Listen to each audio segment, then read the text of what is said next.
I paid $60,000 for a European dream vacation to reconnect with my parents.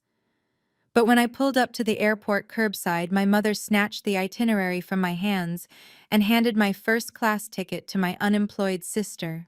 She smiled that cold, practiced smile and said, "Tanisha needs this break more than you do, Nia. You can just work more." I stood on the pavement, watching my family and my sister's deadbeat fiancé walk into the terminal with my luggage. They thought I would just go home and cry. They had no idea that before their plane even touched down in Rome, I would turn their dream vacation into a homeless nightmare. Before I tell you how I reclaimed my life and my assets, let me know where you are watching from in the comments. Hit like and subscribe if you have ever been the family bank instead of the family member. My name is Naya, and at 32 years old, I fix disasters for a living. I am a crisis manager for Fortune 500 companies. If a CEO tweets something offensive or a product fails, I am the one they call to clean it up. I am ruthless, efficient, and very well paid. But the one crisis I could never manage was my own family. I grew up in a cramped apartment in Queens, watching my parents Otis and Verna pour every ounce of their love and resources into my younger sister Tanisha. Tanisha was the golden child, the one who needed protection, the one who was too fragile for the real world. I was the strong one, the one who did not need help, the one who was expected to give not receive. This trip was supposed to be different. I had planned a 2-week tour of Italy and France just for me and my parents. No Tanisha, no drama, just a chance to finally bond with them without my sister's constant demands for attention and money. I had booked everything: 5-star hotels, private tours, Michelin star reservations. I wanted to show them that I was worthy of their time. I checked the folder on the passenger seat of my Range Rover one last time. Passports, tickets, vouchers, everything was perfect. I pulled up to my parents' house in Queens, honking the horn lightly. I expected to see just the two of them with reasonable luggage. Instead, the front door opened and it looked like a clown car unloading. My father Otis dragged out 2 massive suitcases. My mother Verna followed with 3 more. And then my stomach dropped. Tanisha walked out wearing oversized sunglasses and a tracksuit, followed by Brad. Brad was Tanisha's fiancé. He was a 30-year-old white guy who called himself a conceptual artist, but mostly just played video games in my parents' basement. He was dragging a duffel bag that looked like it had survived a war. I rolled down the window, trying to keep my voice steady. "What is going on? Why are Tanisha and Brad here with luggage?" Verna walked up to the car window, ignoring my question. "Pop the trunk, Nia. We are running late." "Mom," I said, stepping out of the car. "This trip is for us. Just the 3 of us. The reservation is for 3 people." Otis grunted, lifting a heavy bag into my trunk without asking. "Change of plans, baby girl. We could not leave your sister behind. She has been so stressed lately with the wedding planning. She needs a release. Stressed." Tanisha had not worked a day in 4 years. Her biggest stress was deciding what filter to use on Instagram. "And Brad?" I asked, pointing at the man currently trying to shove his dirty duffel bag onto my leather seats. "He is family," Verna said firmly. "Now get in the car. We can discuss this on the way." I paid $60,000 for a European dream vacation to reconnect with my parents.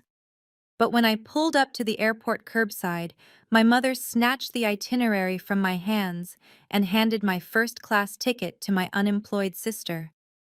She smiled that cold, practiced smile and said, "Tanisha needs this break more than you do, Nia. You can just work more. Just work."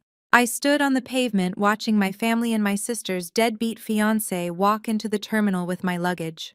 They thought I would just go home and cry. They had no idea that before their plane even touched down in Rome, I would turn their dream vacation into a homeless nightmare.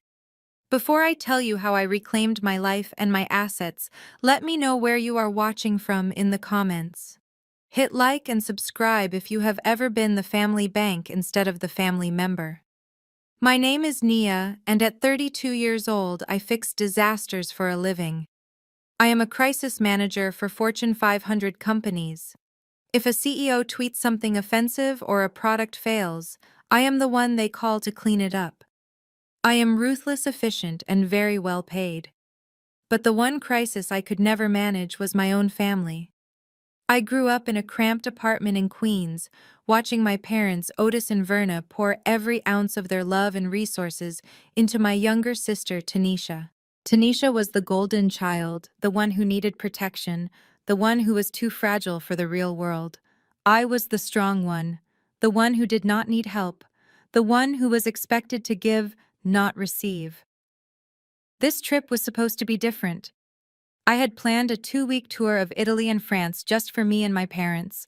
No Tanisha, no drama, just a chance to finally bond with them without my sister's constant demands for attention and money. I had booked everything: 5-star hotels, private tours, Michelin star reservations. I wanted to show them that I was worthy of their time. I checked the folder on the passenger seat of my Range Rover one last time. Passports, tickets, vouchers. Everything was perfect. I pulled up to my parents' house in Queens, honking the horn lightly. I expected to see just the two of them, with reasonable luggage. Instead, the front door opened, and it looked like a clown car unloading. My father Otis dragged out 2 massive suitcases. My mother Verna followed with 3 more. And then my stomach dropped. Tanisha walked out wearing oversized sunglasses and a tracksuit, followed by Brad. Brad was Tanisha's fiancé. He was a 30-year-old white guy who called himself a conceptual artist, but mostly just played video games in my parents' basement. He was dragging a duffel bag that looked like it had survived a war. I rolled down the window, trying to keep my voice steady. What is going on? Why are Tanisha and Brad here with luggage? I pulled my Range Rover up to the curb of the 2-story brick house in Queens that I had paid off for my parents 3 years ago. I put the car in park and took a deep breath, mentally preparing myself for 2 weeks of close quarters with Otis and Verna. I checked my reflection in the rearview mirror, ensuring my armor was in place. Perfect hair, perfect blazer, perfect smile. I was ready to be the dutiful daughter. I was ready to buy their love with 5-star hotels and private tours of the Vatican. But as I looked out the window, my smile faltered. There was a mountain of luggage stacked on the sidewalk. I counted them: 1, 2, 3, 4, 8 suitcases, massive hard-shell cases that looked like they were packed for a relocation, not a 2-week vacation. My parents were heavy packers, but this was ridiculous. I had told them specifically that the internal flights in Europe had strict weight limits. I was about to honk when the front door swung open. My father Otis stepped out first, struggling with a garment bag. My mother Verna followed, looking like she was dressed for a church fashion show in a wide-brimmed hat and oversized sunglasses. But they were not alone. My stomach tightened as I saw my younger sister Tanisha strut out behind them. She was wearing a pink velour tracksuit that looked 2 sizes too small, and she was dragging a Louis Vuitton duffel bag that I knew for a fact was a knockoff. And trailing behind her like a lost puppy was Brad.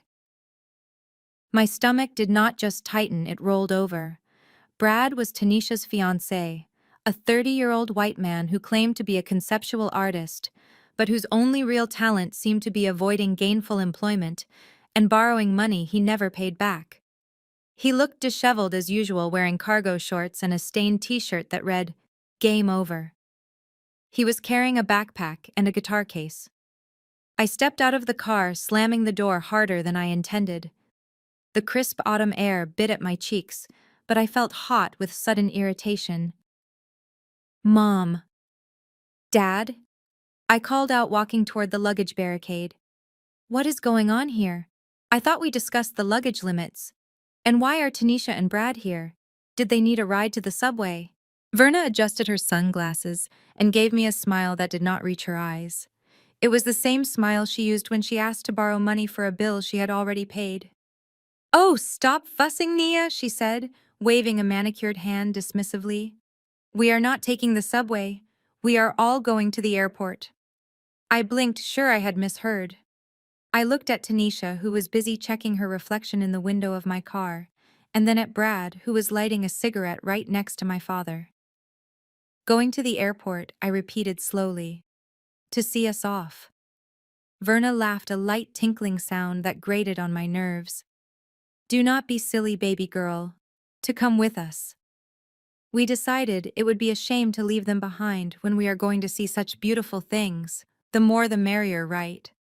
Besides, Tanisha has been so stressed lately. She needs this.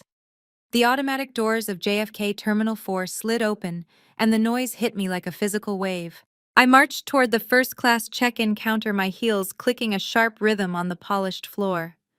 Otis and Brad were struggling with the mountain of luggage behind me, but I did not offer to help. My mind was racing, trying to calculate the cost of 2 extra last-minute tickets to Rome. Maybe I could just buy them economy seats on a different flight, anything to get them away from me. I approached the pristine white counter where a flight attendant with a perfect bun and a silk scarf smiled at me. "Welcome to Emirates First Class," she said. "May I have your passports, please?" I reached into my tote bag and pulled out the leather folder containing my passport and my parents' passports. I placed them on the counter with a sigh of relief. "Just 3 passengers," I said, trying to ignore the circus performing behind me. "Nia Brooks, Otis Brooks, and Verna Brooks. We are on the flight to Rome." The agent began typing, her long manicured fingernails clacking against the keyboard. She frowned slightly, then typed again. "I am sorry, Ms. Brooks," she said, her brow furrowing. "I see Otis and Verna Brooks, but I am showing that the 3rd seat in this reservation was modified early this morning. The name on the ticket is Tanisha Brooks." I felt the blood drain from my face. "That is impossible," I said, leaning over the counter. "I booked these tickets months ago.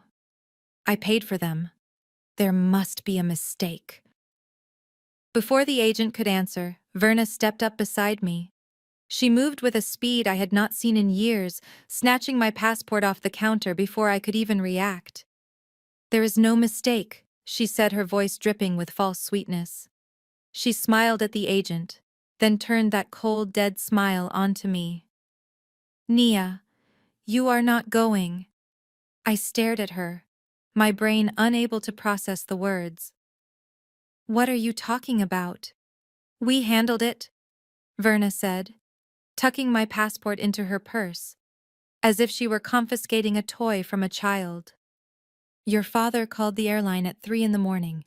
He had all your security questions and your social security number from that time you helped us refinance the house. He pretended to be your assistant. He transferred your ticket to Tanisha." My mouth fell open. "You stole my identity. You impersonated me to steal a $10,000 plane ticket. We did not steal anything." Verna snapped, her voice dropping to a hiss. "We reallocated resources. Tanisha needs this. You are always flying off to somewhere fancy. When was the last time your sister left Queens?" "Never." Brad lumbered up to the counter, slamming his backpack down next to my Louis Vuitton bag. "Yeah, and do not worry about me, Nia," he said, wiping his nose with the back of his hand. "I bought my own ticket. Economy. But Verna said she has your frequent flyer login, so she is going to bump me up to sit with them. We are going to party the whole way there." I looked at the agent, who was watching this exchange with wide eyes, her hand hovering over the phone. I looked at my mother, who was looking at me with a mixture of defiance and entitlement. They had not just planned a vacation, they had planned a coup. They had spent the night digging through my personal data, hacking my accounts, and erasing me from my own trip. "You cannot do this," I whispered, my voice trembling with rage. "That is my seat. Those are my miles. It is family money." Nia, Otis grunted from behind the luggage cart. "Stop being stingy. Go home and work. We will send you a postcard." Verna turned back to the agent, her smile returning instantly. "We are ready to check in now, just the 4 of us, and please process that upgrade for my future son-in-law immediately. My daughter pays for everything." I stood in the middle of the bustling terminal, feeling the blood pounding in my ears. The air conditioning was freezing, but I felt like I was burning up from the inside out. People were staring at us. Travelers wheeling suitcases swerved to avoid the scene we were causing, but I did not care. I looked from my mother to my father, unable to comprehend the level of entitlement staring back at me. "You stole my identity," I said, my voice tight with suppressed rage. "You called the airline and pretended to be me. That is fraud, Mom. That is a federal crime." Verna stepped closer, invading my personal space. Her perfume was overwhelming, a cloying floral scent that I usually associated with Sunday church, but now smelled like betrayal. "Stop being so dramatic, Nia," she hissed, her eyes narrowing. "Nobody stole anything. We are family. What is yours is ours. That is how this family works. Besides, look at your sister." She gestured toward Tanisha, who was busy taking a selfie with her stolen boarding pass, pouting her lips for the camera. "Tanisha has been unemployed for 2 years. Do you know how hard that is on her mental health? She is stressed, Nia. She is fragile. She has been depressed for months trying to figure out her life path. She needs this break to find herself again. She needs to exhale." I let out a harsh laugh that sounded more like a bark. "Find herself?" I asked incredulously. "She is finding herself in my first-class seat, drinking champagne that I paid for. I work 80-hour weeks, Mom. I handle crises that would make your head spin. When do I get to exhale? When is it my turn to be fragile?" Verna waved her hand dismissively, as if swatting away a fly. "Oh, please. You travel all the time for work. You were in London last month. You were in Tokyo before that. You live a glamorous life, hopping from continent to continent while your sister struggles here in Queens. You see the world on the company dime. Would it kill you to share just once? Would it kill you to step aside and let your baby sister have one nice memory? You are so greedy, Nia. It is unbecoming." Otis lumbered forward, crossing his thick arms over his chest. He looked at me with that familiar mixture of disappointment and expectation that I had spent my entire life trying to erase. "Your mother is right, Nia," he grumbled, his voice deep and rumbling. "You are making a scene over pocket change. You make more in a month than I made in a year at the plant. You are rich. What is $20,000 to you, really? Just numbers on a screen. You have a penthouse. You have a fancy car. Why do you need to take this trip away from them?" I stared at him. "It was my trip, Dad. I planned it. I paid for it. It was for us. Consider it an early wedding gift," Otis said, shrugging his shoulders. He nodded toward Brad, who was standing there, scratching his stomach and looking bored. "They are getting married soon. They need a honeymoon. They cannot afford something like this. You can. You should be happy to provide that for them instead of standing here counting pennies like a miser. Success has made you hard, Nia. You have forgotten where you come from. We raised you better than this." I could not listen to this anymore. My father was justifying theft with guilt trips, and my mother was clutching my passport like it was a prize she had won at a carnival. The sheer injustice of it made my vision blur. That folder contained my identity, my credit cards, and the confirmation numbers for $20,000 worth of bookings. It was mine. I stepped toward Verna. I did not scream. I did not shout. I simply reached out my hand to take back what belonged to me. "Give me the folder, Mom," I said, my voice low and dangerous. Verna stumbled back, clutching the leather folio to her chest like a victim in a melodrama. "Help!" she cried out, her eyes darting around the terminal for an audience. "She is attacking me." I ignored her theatrics and reached again. That is when Brad moved. He stepped between us, a wall of unwashed flannel and entitlement. He did not just block me. He planted his hand squarely on my shoulder and shoved. It was not a gentle push. He put his full weight into it. I was wearing 4-inch stiletto heels, not running shoes. My balance betrayed me. I stumbled backward, my arms windmilling as I tried to find purchase on the slick airport floor. I landed hard on my hip, the impact jarring my teeth. My purse spilled open, scattering lipstick and business cards across the dirty tiles. I gasped, the air knocked out of my lungs. I looked up to see Brad looming over me, dusting off his hands as if he had just taken out the trash. "Do not be so selfish, Nia," he sneered, his voice loud enough for the gathering crowd to hear. You are the older sister. Act like it. You are rich. Let your family have this. You are pathetic. I tried to push myself up my hip throbbing, but a flash of light blinded me. I blinked and saw Tanisha standing over me. She was not helping me up. She was holding her iPhone steadily, the ring light reflecting in her sunglasses. She was live streaming. "Oh my God, you guys," Tanisha said to her phone, her voice dripping with fake concern that barely masked her glee. "Look at this. My big sister, the famous crisis manager Nia Brooks, is literally attacking our parents at JFK. She is so jealous that we are going on vacation. Look at her on the floor. She is acting like a total thug." "Put the phone down, Tanisha," I warned, my voice shaking. She just zoomed in. "This is the real Nia Brooks, y'all. She wears Prada, but she acts like she belongs in a cage. So embarrassing." Before I could stand, shadows fell over me. Two TSA agents and a Port Authority police officer broke through the circle of onlookers. "Step back," the officer commanded, his hand resting near his belt. What is going on here? I opened my mouth to explain that I had been assaulted and robbed, but Verna got there first. She burst into tears, instant and voluminous. "Officer, thank God you are here," she wailed, clinging to Otis. "It is my daughter. She is having some kind of mental breakdown. We tried to calm her down, but she lunged at me. She tried to hit me because I would not give her money." The officer looked down at me.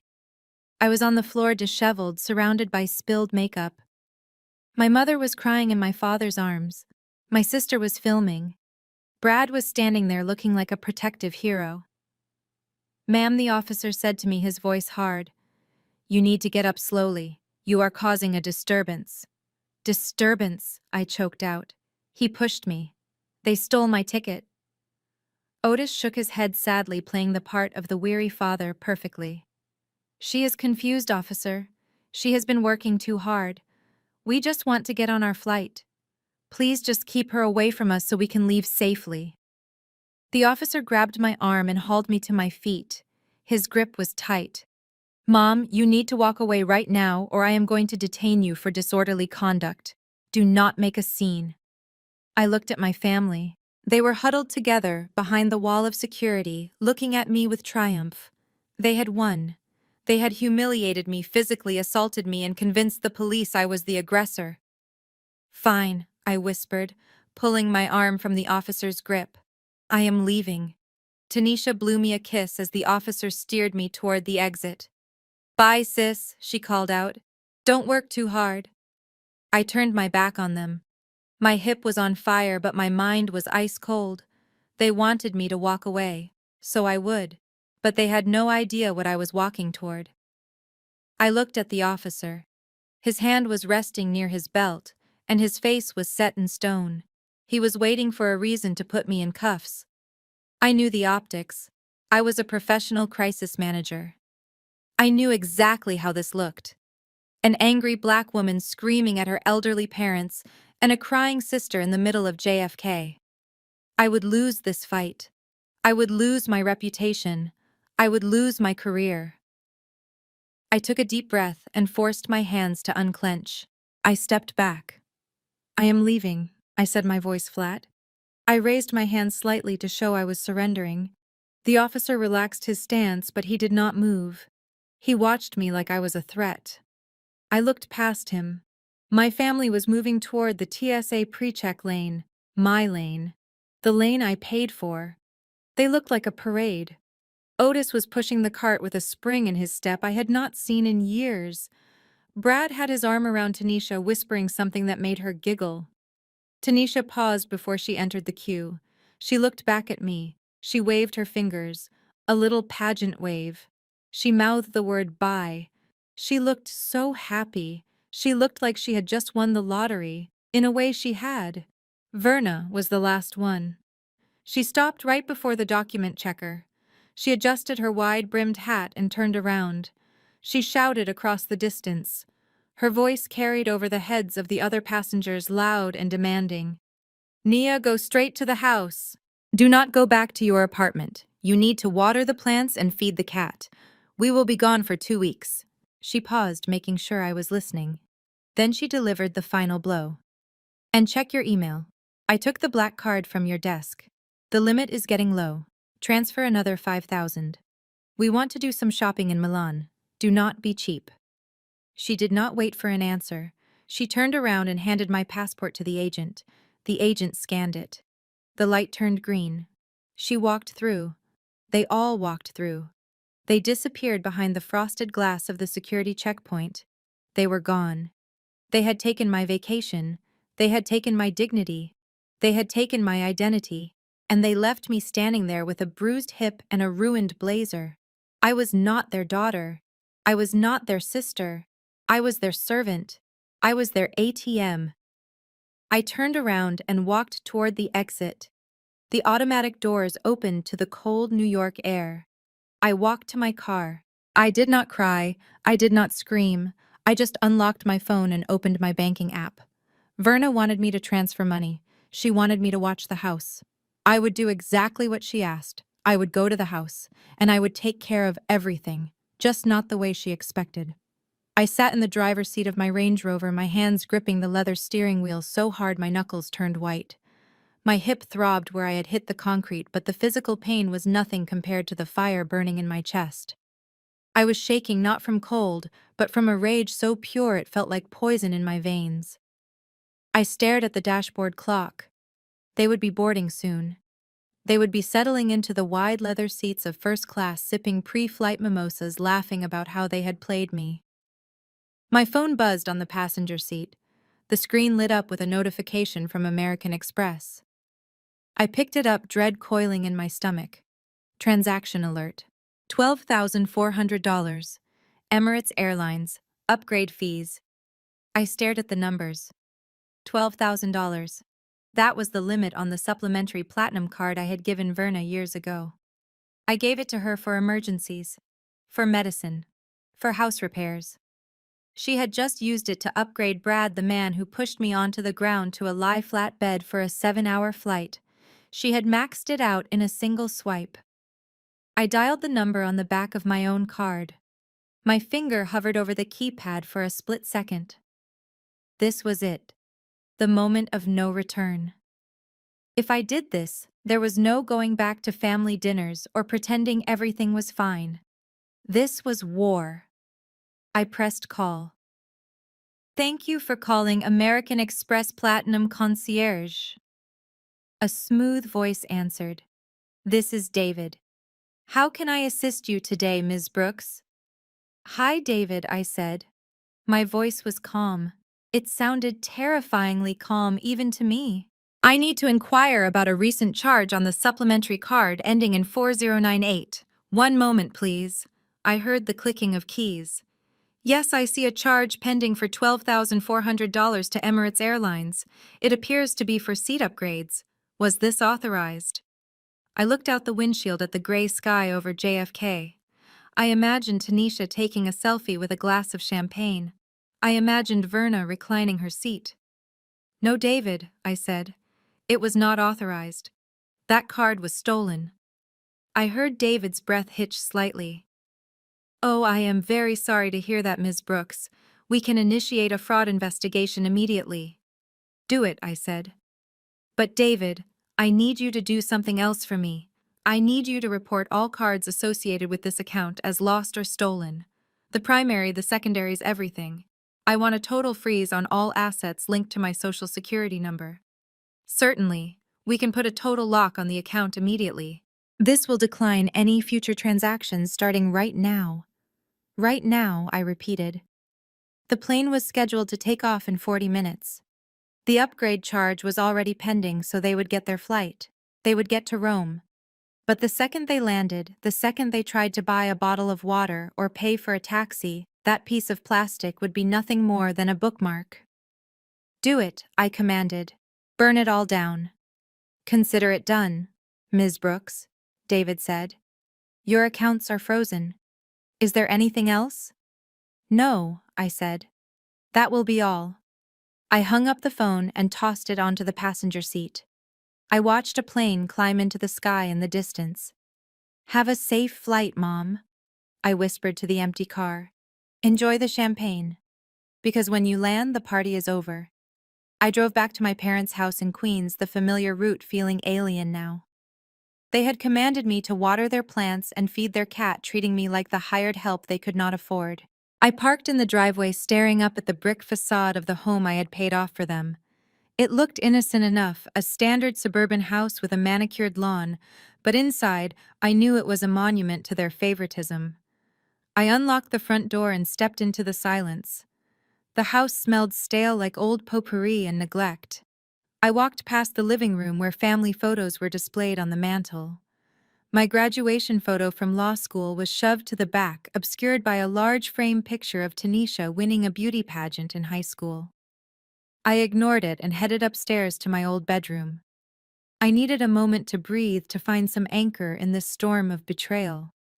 I opened the door to my room, expecting to see my twin bed, my old desk, maybe even some of my childhood books.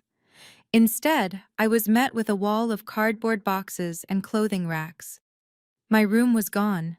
It had been transformed into a chaotic storage unit. Cheap polyester dresses hung on rolling racks tagged with prices for Tanisha's failed online boutique.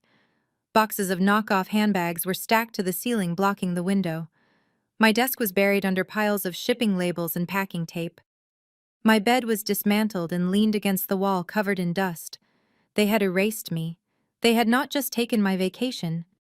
They had taken my space in their home. I felt a hot prickle of tears behind my eyes, but I blinked them away. Sadness was a luxury I could not afford right now. Rage was better. Rage was fuel. I kicked a box of fake sunglasses out of my way and stormed out of the room. I went to my parents' bedroom. I needed to check on my things. Years ago, I had entrusted them with a small fireproof safe containing my most important documents: my birth certificate, the deed to my car, and a stack of savings bonds my grandmother had left me. I had thought they would be safe here in the house where I grew up. I opened their closet door and knelt down. The spot where the safe usually sat was empty. Panic flared in my chest, cold and sharp. I rummaged through the closet floor, pushing aside shoeboxes and piles of clothes. Nothing. I stood up and began tearing through the room. I checked under the bed, in the dresser drawers, in the bathroom cabinet. The safe was gone. I stood in the center of their bedroom, breathing hard. They had taken it. They had not just stolen a plane ticket, they had stolen my security. I looked around the room, my eyes landing on the nightstand. There, tucked under a lamp, was a piece of paper. I walked over and picked it up. It was a receipt from a pawn shop on Jamaica Avenue. I read the itemized list, my hands shaking. Gold necklace, diamond earrings, savings bonds, cash payout $50,000. Date, yesterday. I stared at the paper, the numbers blurring. They had pawned my grandmother's jewelry. They had cashed out my bonds. They had liquidated my past to fund their future. This was not just toxic family behavior. This was theft. This was a crime. And they had done it while smiling to my face, while telling me I was selfish. I crumpled the receipt in my fist. The last shred of guilt I felt about canceling their credit cards evaporated.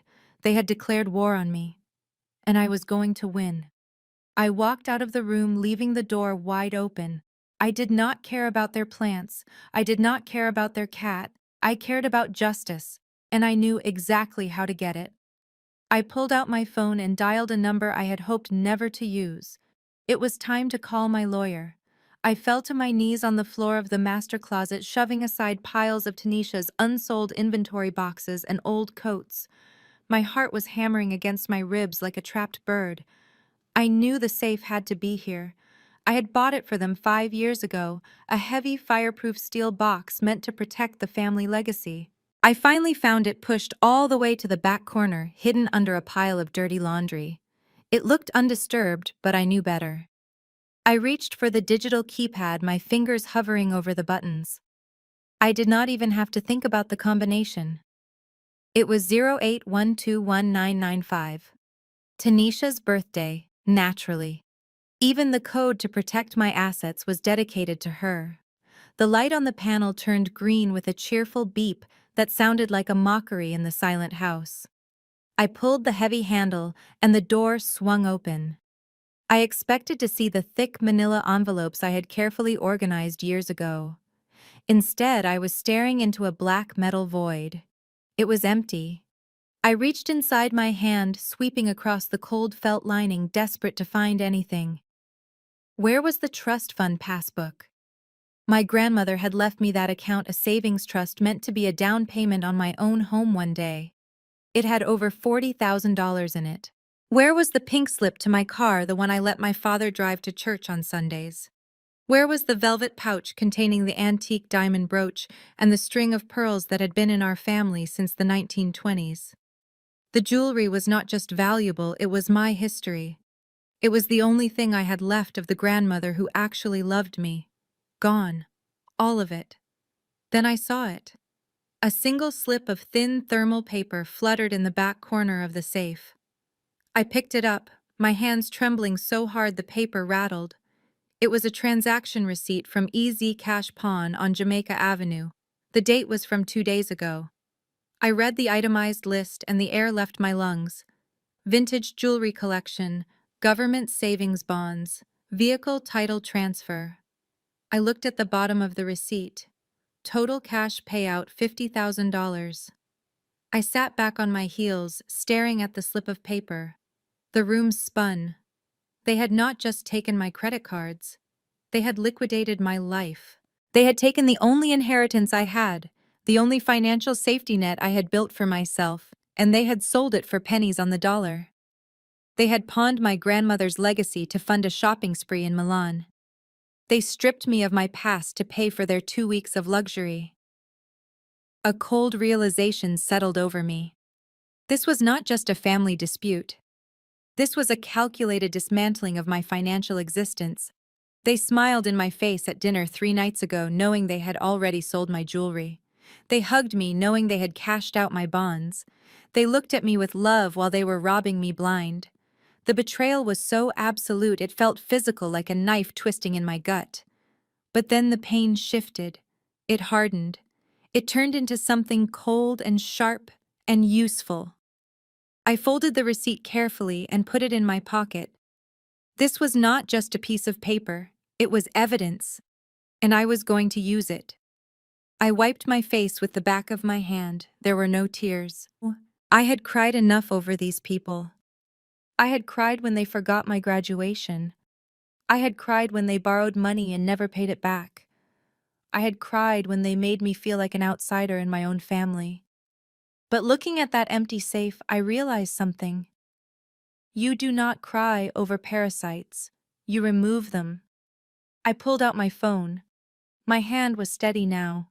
I scrolled through my contacts until I found the name I needed. Arthur Brooks. He was not just my lawyer, he was the best criminal defense attorney in New York City. He was expensive, ruthless, and he owed me a favor for saving his reputation during a PR scandal last year. Arthur picked up on the second ring. Nia. This is a surprise. I thought you were on your way to Rome. Change of plans, Arthur. I said, my voice ice cold. I need you to open a file immediately. I am looking at a felony theft case. Grand larceny, identity theft, fraud. Arthur paused. That sounds serious. Who is the client? I am, I said. The perpetrators are Otis Brooks, Verna Brooks, and Tanisha Brooks, my parents and my sister. There was a long silence on the other end. Nia, are you sure about this? Once we start this process, there is no going back. These are serious charges. I am looking at an empty safe. Arthur, I said, walking out of the closet. They stole $50,000 worth of assets. They stole my identity to change a plane ticket. They are currently flying to Rome on a stolen credit card. I want them arrested. I want them prosecuted. And most of all, Arthur, I want them deported. I could hear Arthur typing furiously in the background. Okay, Nia. I am on it. We can file a police report immediately for the theft. As for the credit card fraud, we can flag that with the airline and the Italian authorities. If we time this right, we can have them detained at customs in Rome. That is exactly what I want, I said. I want you to contact the U.S. consulate in Rome. Tell them that 3 U.S. citizens are traveling on fraudulent documents and stolen funds. I want their passports flagged.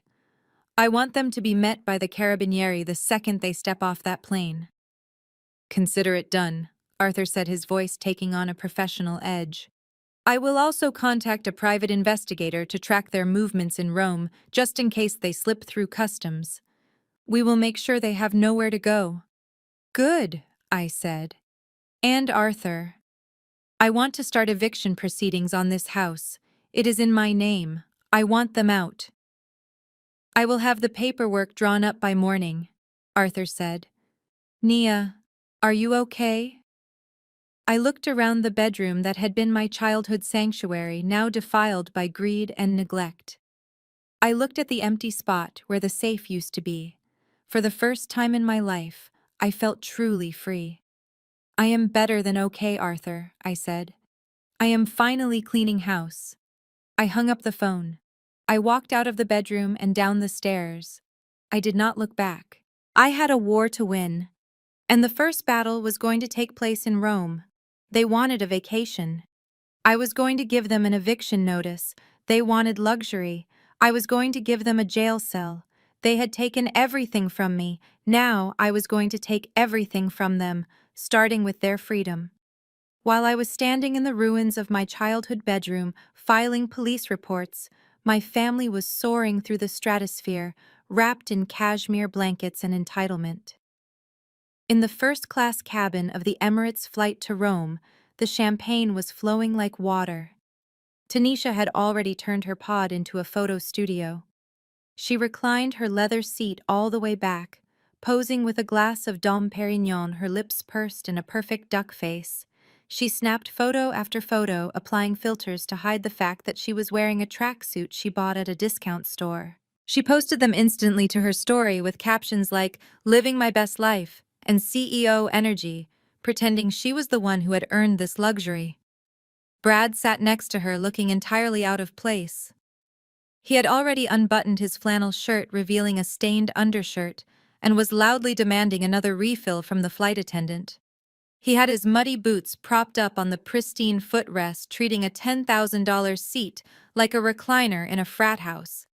He was laughing a loud grating sound, bragging to anyone who would listen about how he was going to buy a Rolex the second they landed.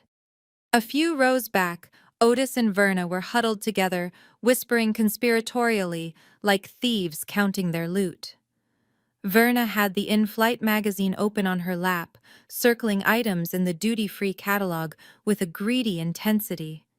She was fantasizing about the shopping spree she was planning for Rome. She talked about buying leather gloves for herself and a new suit for Otis, all charged to the black card she believed was resting safely in her purse. She had no idea that the card was already dead. She did not know that the magnetic strip was useless, the chip deactivated, and the account flagged for gross fraud. Otis was nodding along, dreaming of Italian dinners and expensive wine, completely oblivious to the fact that his retirement plan, which was me, had finally cut the cord. They were high on the thrill of the heist. They clinked their glasses, toasting to their own cleverness. They thought they had pulled off the perfect crime. They thought Nia was back in Queens, crying in her empty apartment, powerless to stop them. They felt untouchable, suspended in the sky where no consequences could reach them. They did not know that the signal had already been sent. They did not know that while they were eating caviar and watching movies, a notification was flashing on a computer screen at Interpol. They did not know that the Italian carabinieri had already received a flagged passport alert. They were flying toward a vacation, but they were landing in a trap. The higher they flew, the harder they were going to fall. And I was the one who had cut the parachute. The plane touched down at Fiumicino Airport, with a smooth bump that Verna took as a sign of good fortune. She gathered her carry-on bag, adjusting her hat, and smoothing her dress, ready to make her grand entrance into Italy. Tanisha was practically bouncing in her seat, already checking her phone for service so she could post her arrival selfie. Brad was groggy and hungover, stumbling out of his pod, while Otis checked his pockets to make sure he had not lost his passport. They disembarked with the swagger of royalty, bypassing the long lines of economy passengers and heading straight for customs. They breezed through thanks to the priority status that came with the first-class tickets. They collected their mountain of luggage from the carousel, laughing and joking about how easy travel was when you had money. They walked out of the baggage claim area and into the arrivals hall, expecting to see a chauffeur holding a sign with their names. They stood there scanning the crowd of drivers. They looked for the black suit, the polished shoes, the sleek tablet displaying Brooks Family VIP, but there was no sign. There was no driver. There was no limousine. They waited for 10 minutes, then 20. Verna started tapping her foot impatiently. "Where are they?" she muttered. Nia said she booked the Platinum Concierge service. They should be here. Otis looked around nervously. Maybe they are running late. Tanisha rolled her eyes. This is so unprofessional. I am going to leave a bad review. Brad leaned against a pillar, lighting a cigarette right under a no-smoking sign. Maybe Nia messed up, he grunted. She probably cheaped out and booked some discount service. After 30 minutes of waiting, Verna marched over to the information desk. She slammed her hand down on the counter. "Where is the driver for the Brooks party?" she demanded. "We booked the VIP transfer." The agent looked up unimpressed. "Mom, do you have a confirmation number?" Verna dug through her purse and pulled out the crumpled itinerary she had stolen from Nia. She read off the number. The agent typed it into his computer. "I am sorry, Mom," he said, his voice flat. "That reservation was cancelled yesterday." "Cancelled?" Verna shrieked. "That is impossible. My daughter paid for it." The agent shrugged. "It was cancelled by the cardholder. There is no car coming for you." Verna stared at him, her mouth opening and closing like a fish. Otis looked pale. "What do we do now?" he whispered. "We have 8 suitcases, Otis. We cannot take the train." Tanisha let out a dramatic groan. "This is a disaster. My feet hurt. I am not walking." They had no choice. They dragged their 8 massive suitcases out of the terminal and into the chaotic heat of the taxi stand. The official taxi line was long and organized, but Brad insisted he knew a guy. He flagged down a beat-up van with a handwritten taxi sign taped to the window. The driver, a burly man with a thick accent, quoted them €200 for the ride to the city. It was robbery, plain and simple, but they were desperate. They loaded the bags themselves, sweating and cursing. Brad threw his backpack in last, grumbling the whole time. "This is Nia's fault," he spat. "She probably did this on purpose just to spite us. She is so petty. She cannot stand to see us happy." They piled into the cramped van, the smell of stale cigarettes and old upholstery filling their noses. As the van lurched forward into Roman traffic, their dream vacation was already starting to crumble. And they had not even reached the hotel yet. The taxi pulled away, leaving them standing on the cobblestones in front of the Hotel de la Ville. It was a palace of white marble and gold leaf, sitting atop the Spanish steps like a crown jewel of Rome. Doormen in pristine uniforms rushed to take their bags, but Verna waved them off, clutching her purse tightly.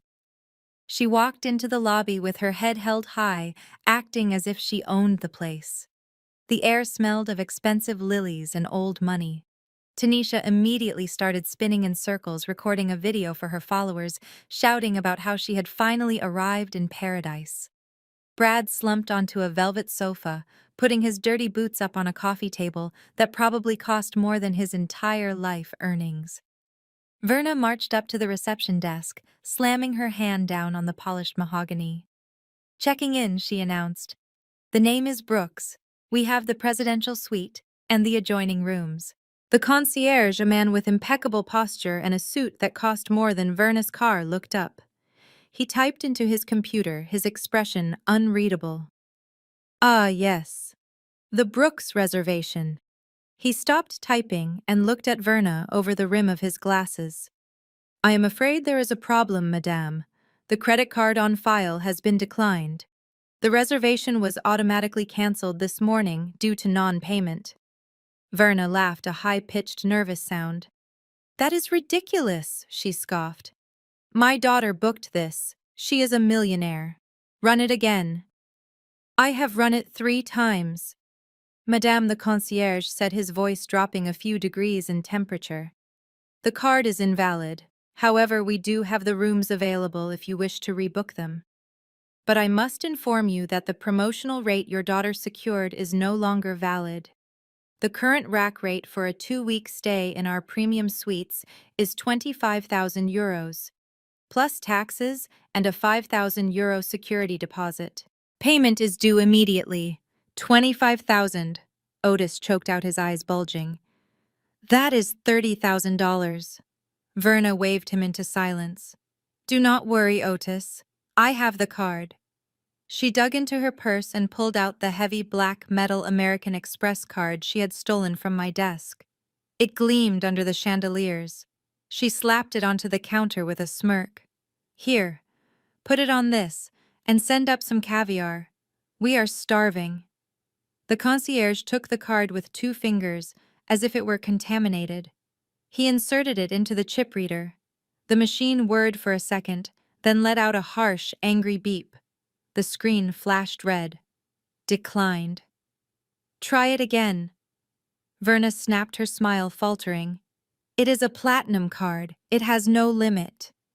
The concierge tried again. Another beep. Another red flash. He looked at the screen and then at Verna, his expression hardening. Madame, the issuer indicates this card has been reported lost or stolen. It has been deactivated. Verna went pale. That is a lie, she shrieked. My daughter gave me this card. It works. It has to work. It does not work, Madame the concierge said, sliding the useless piece of metal back across the counter. Do you have another form of payment? Otis stepped forward, his hands shaking. He pulled out his own wallet, a tattered leather thing bursting with receipts. He pulled out his debit card from the credit union, and a credit card he had not used in 5 years.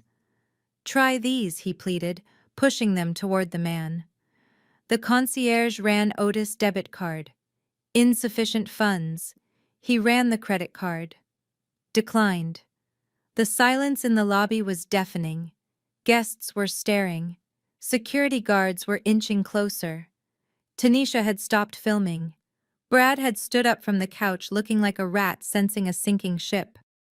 I am sorry, the concierge said, his voice icy cold. Without payment, I cannot give you room keys. You will need to leave the premises immediately. You are blocking the desk for paying guests. Verna looked at the card in her hand, then at Otis, then at the mountain of luggage. The realization hit her like a physical blow. They were in Rome.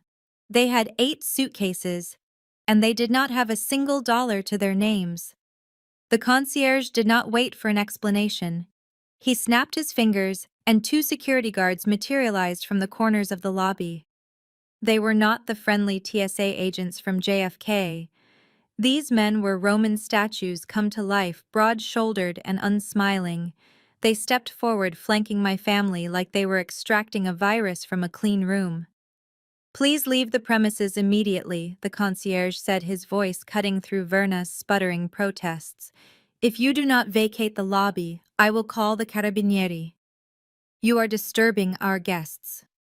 Verna tried to argue. She tried to pull the "Do you know who I am" card, but the guards were already moving them. They did not touch them, but they used their bodies to herd them toward the revolving doors. Otis grabbed 2 suitcases, his face burning with shame.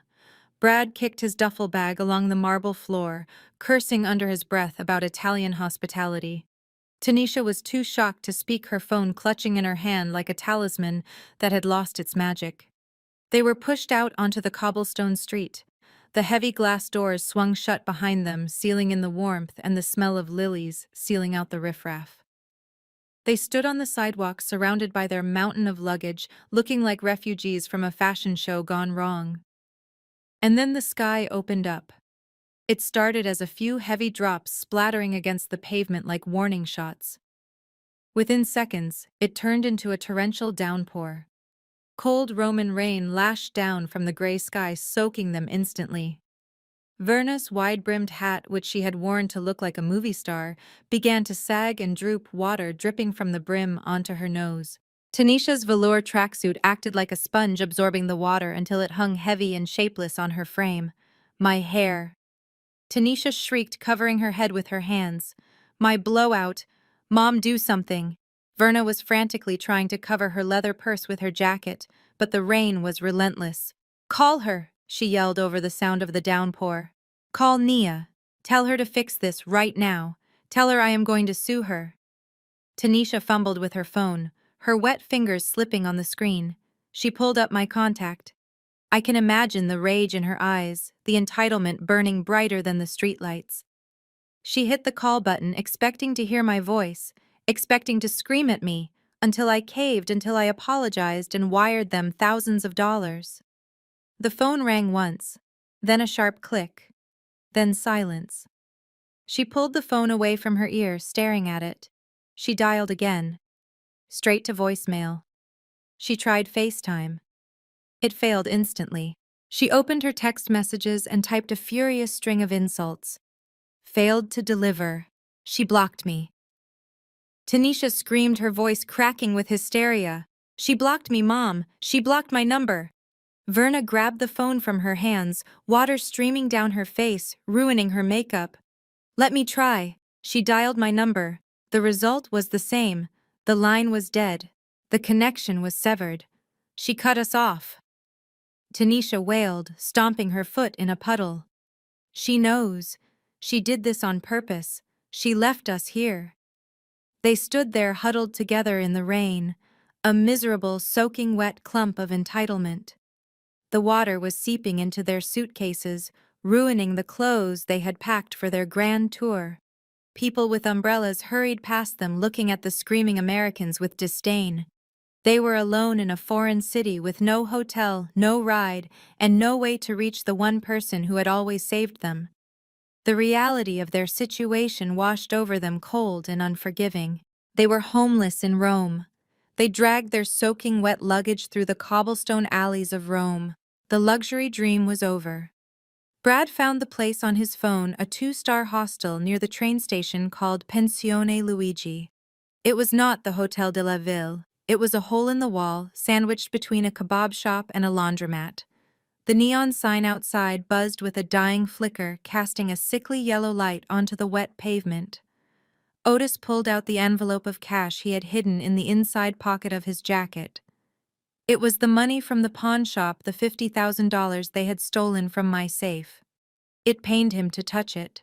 That money was supposed to be for designer suits and leather bags, not for a room that smelled like boiled cabbage and bleach. He peeled off €300 and handed it to the clerk, a man with a grease-stained shirt who looked at them with open suspicion. No refunds, the clerk grunted, sliding a heavy brass key across the scratched counter. Checkout is at 10 sharp. They hauled the 8 massive suitcases up 3 flights of narrow stairs because the elevator was broken. The wheels clattered against the stone steps, echoing like gunshots in the stairwell. By the time they reached the 3rd floor, they were panting and sweating, their expensive clothes clinging to their bodies. Otis fumbled with the lock and pushed the door open. The room was a shock. It was tiny, linoleum floors peeling at the corners. 4 narrow metal cots crammed against the walls with thin gray blankets that looked like they had been stolen from a prison. A single flickering bulb hung from the ceiling, casting long shadows. And the worst part was the lack of facilities. There was no bathroom, just a porcelain sink in the corner that dripped a steady, rhythmic torture. The bathroom was down the hall, shared with the other 12 rooms on the floor. Verna collapsed onto one of the cots, the springs screeching in protest. She looked around the dingy room, her wet designer hat sliding off her head and onto the dirty floor. She did not look at the mold in the corners or the water stains on the ceiling. She looked at her reflection in the cracked mirror above the sink, and then she started to wail. It was a low mourning sound at first, then it escalated into full-blown hysterics. She rocked back and forth, clutching her chest as if she were having a heart attack. "Why is she doing this to us?" Verna sobbed, her voice echoing off the thin walls. "Why is Nia so cruel? She knows I have high blood pressure. She knows your father has a bad back. Does she want to kill us? Is that it? She wants to murder her own parents in a foreign country. She stranded us here like dogs. She planned this, Otis. She wants us to die in this gutter." Tanisha was standing by the window trying to get a signal on her phone. She looked out at the alleyway where a stray cat was picking through a trash can. She turned back to the room, her face twisted in disgust. "I cannot stay here, Mom," she whined, kicking the metal leg of the cot. "It smells like feet. I'm going to get a disease. Nia is a monster. She is jealous because I'm getting married and she is alone. That is the only reason. She wants to ruin my happiness because she is miserable." Verna wiped her eyes with a wet tissue, her mascara running down her cheeks in black streaks. "She is evil," Verna spat. "We raised her, we fed her, and this is how she repays us, by locking our cards, by stealing our vacation. She is punishing us for loving you, Tanisha. She hates that we chose you. Well, I have news for her. When we get back, I am writing her out of the will. She will not get a dime.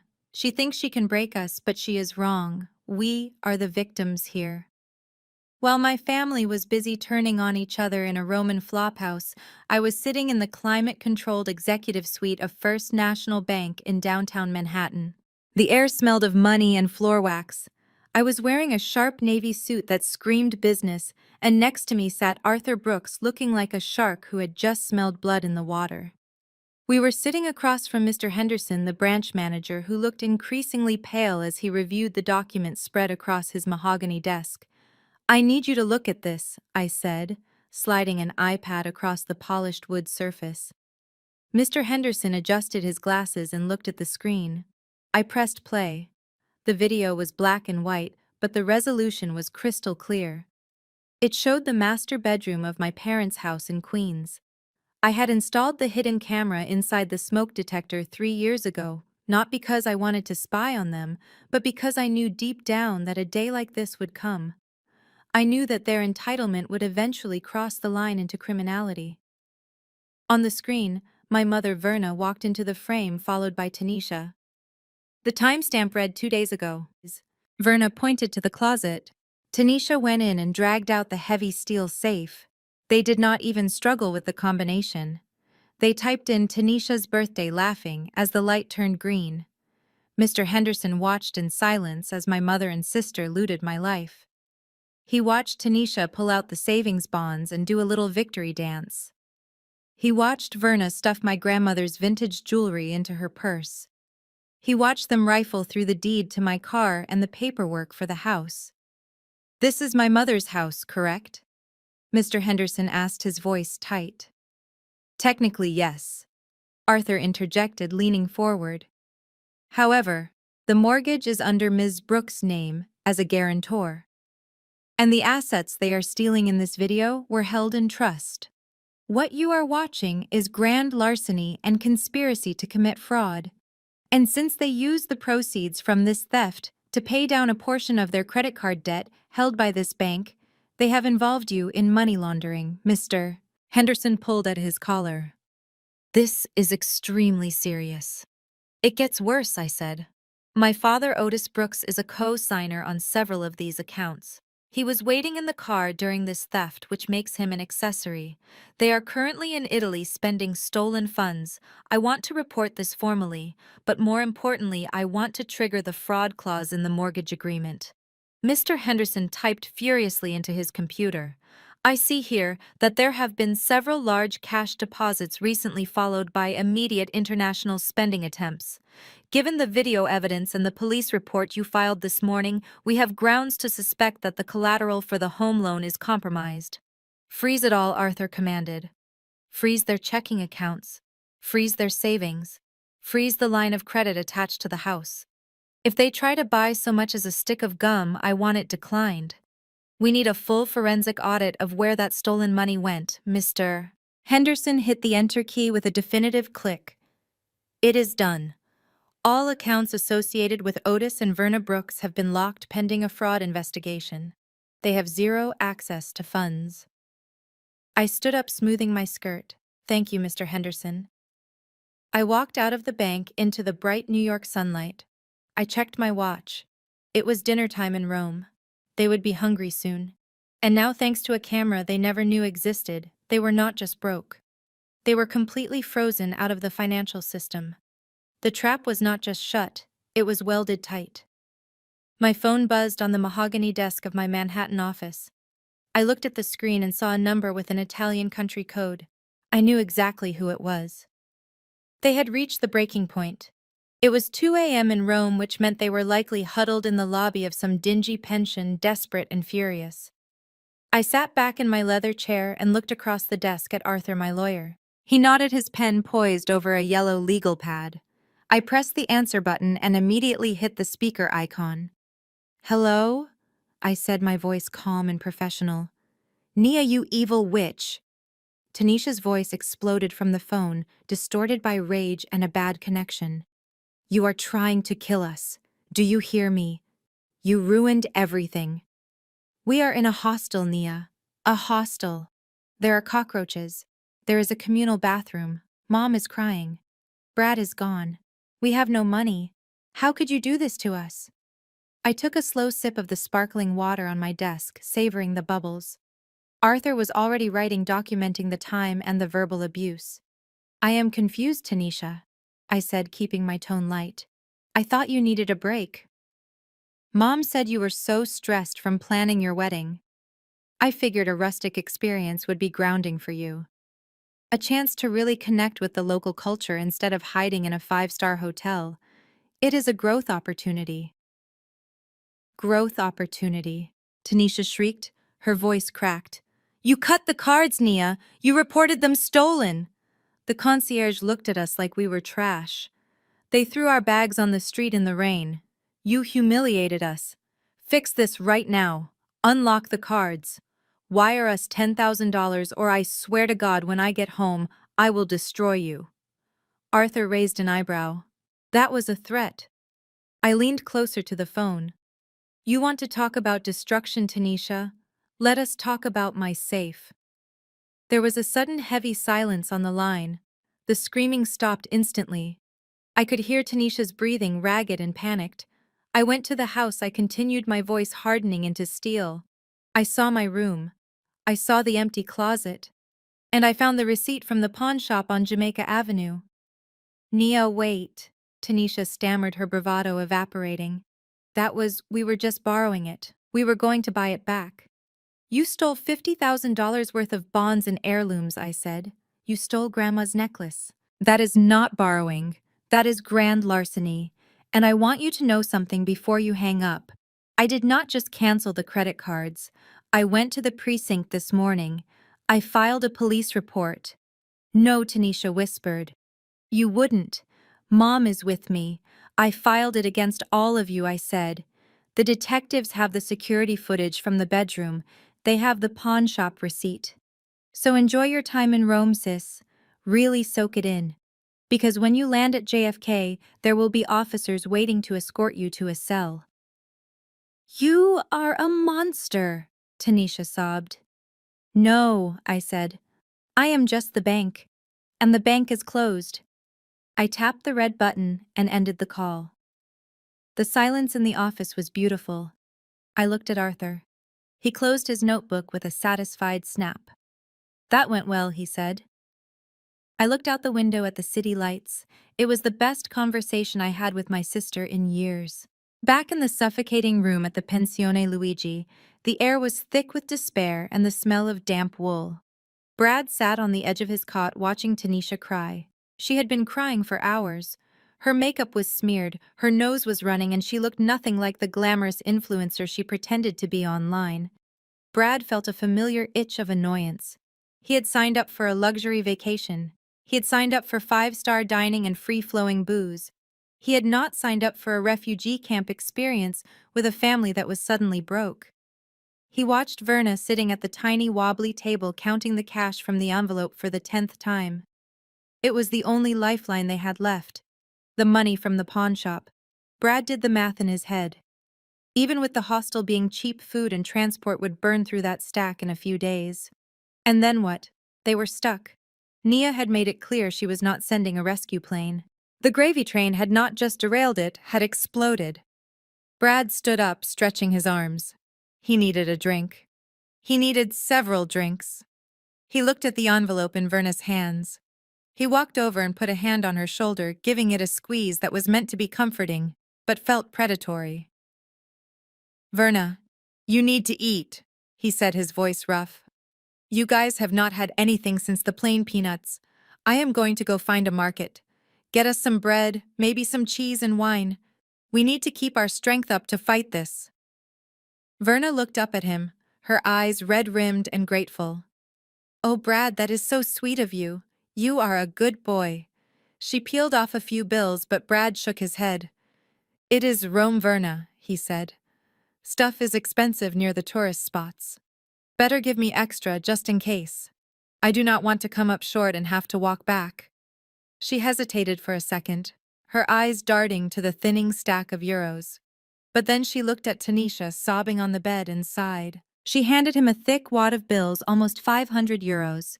Just bring back the change, okay? We need to make this last. Yeah, of course, Brad said, pocketing the cash. I will be right back. He grabbed his jacket and walked out the door. He did not look back at his fiancée curled in a ball on a dirty mattress. He did not look back at his future in-laws huddled in their misery. He walked down the 3 flights of stairs and out into the wet Roman night.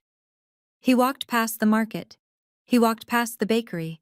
He kept walking until he found a bar with red leather booths and a bartender who looked like he did not ask questions. Brad sat down and threw a 50-euro note on the counter. Whiskey, he ordered. The expensive stuff. And keep them coming. He took a long sip, feeling the burn slide down his throat. He looked at the stack of cash in his pocket. It was not enough to get him home, but it was enough to forget where he was for a night. He thought about Tanisha back in that room waiting for a sandwich that was never coming. He chuckled darkly.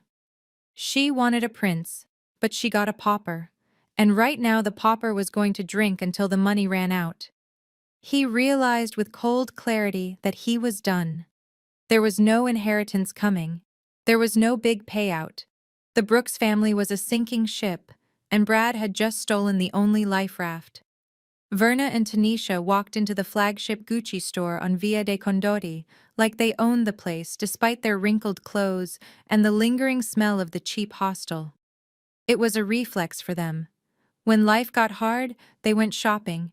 It was the only therapy they knew. Verna adjusted her hat, trying to hide the water stains from the rainstorm. She marched past the doorman with her nose in the air, ignoring the skeptical look he gave their battered shoes. Tanisha was right behind her eyes, scanning the racks of leather and silk with a hunger that was almost frightening. They were broke. They were stranded. But in this moment, surrounded by luxury, they could pretend that the last 24 hours had just been a bad dream. They could pretend that the black card still worked. Look at this, Mom, Tanisha whispered, touching a snakeskin handbag with reverence. It is beautiful. It is 3,000 euros. Verna sighed, stroking the leather. It is nice, baby.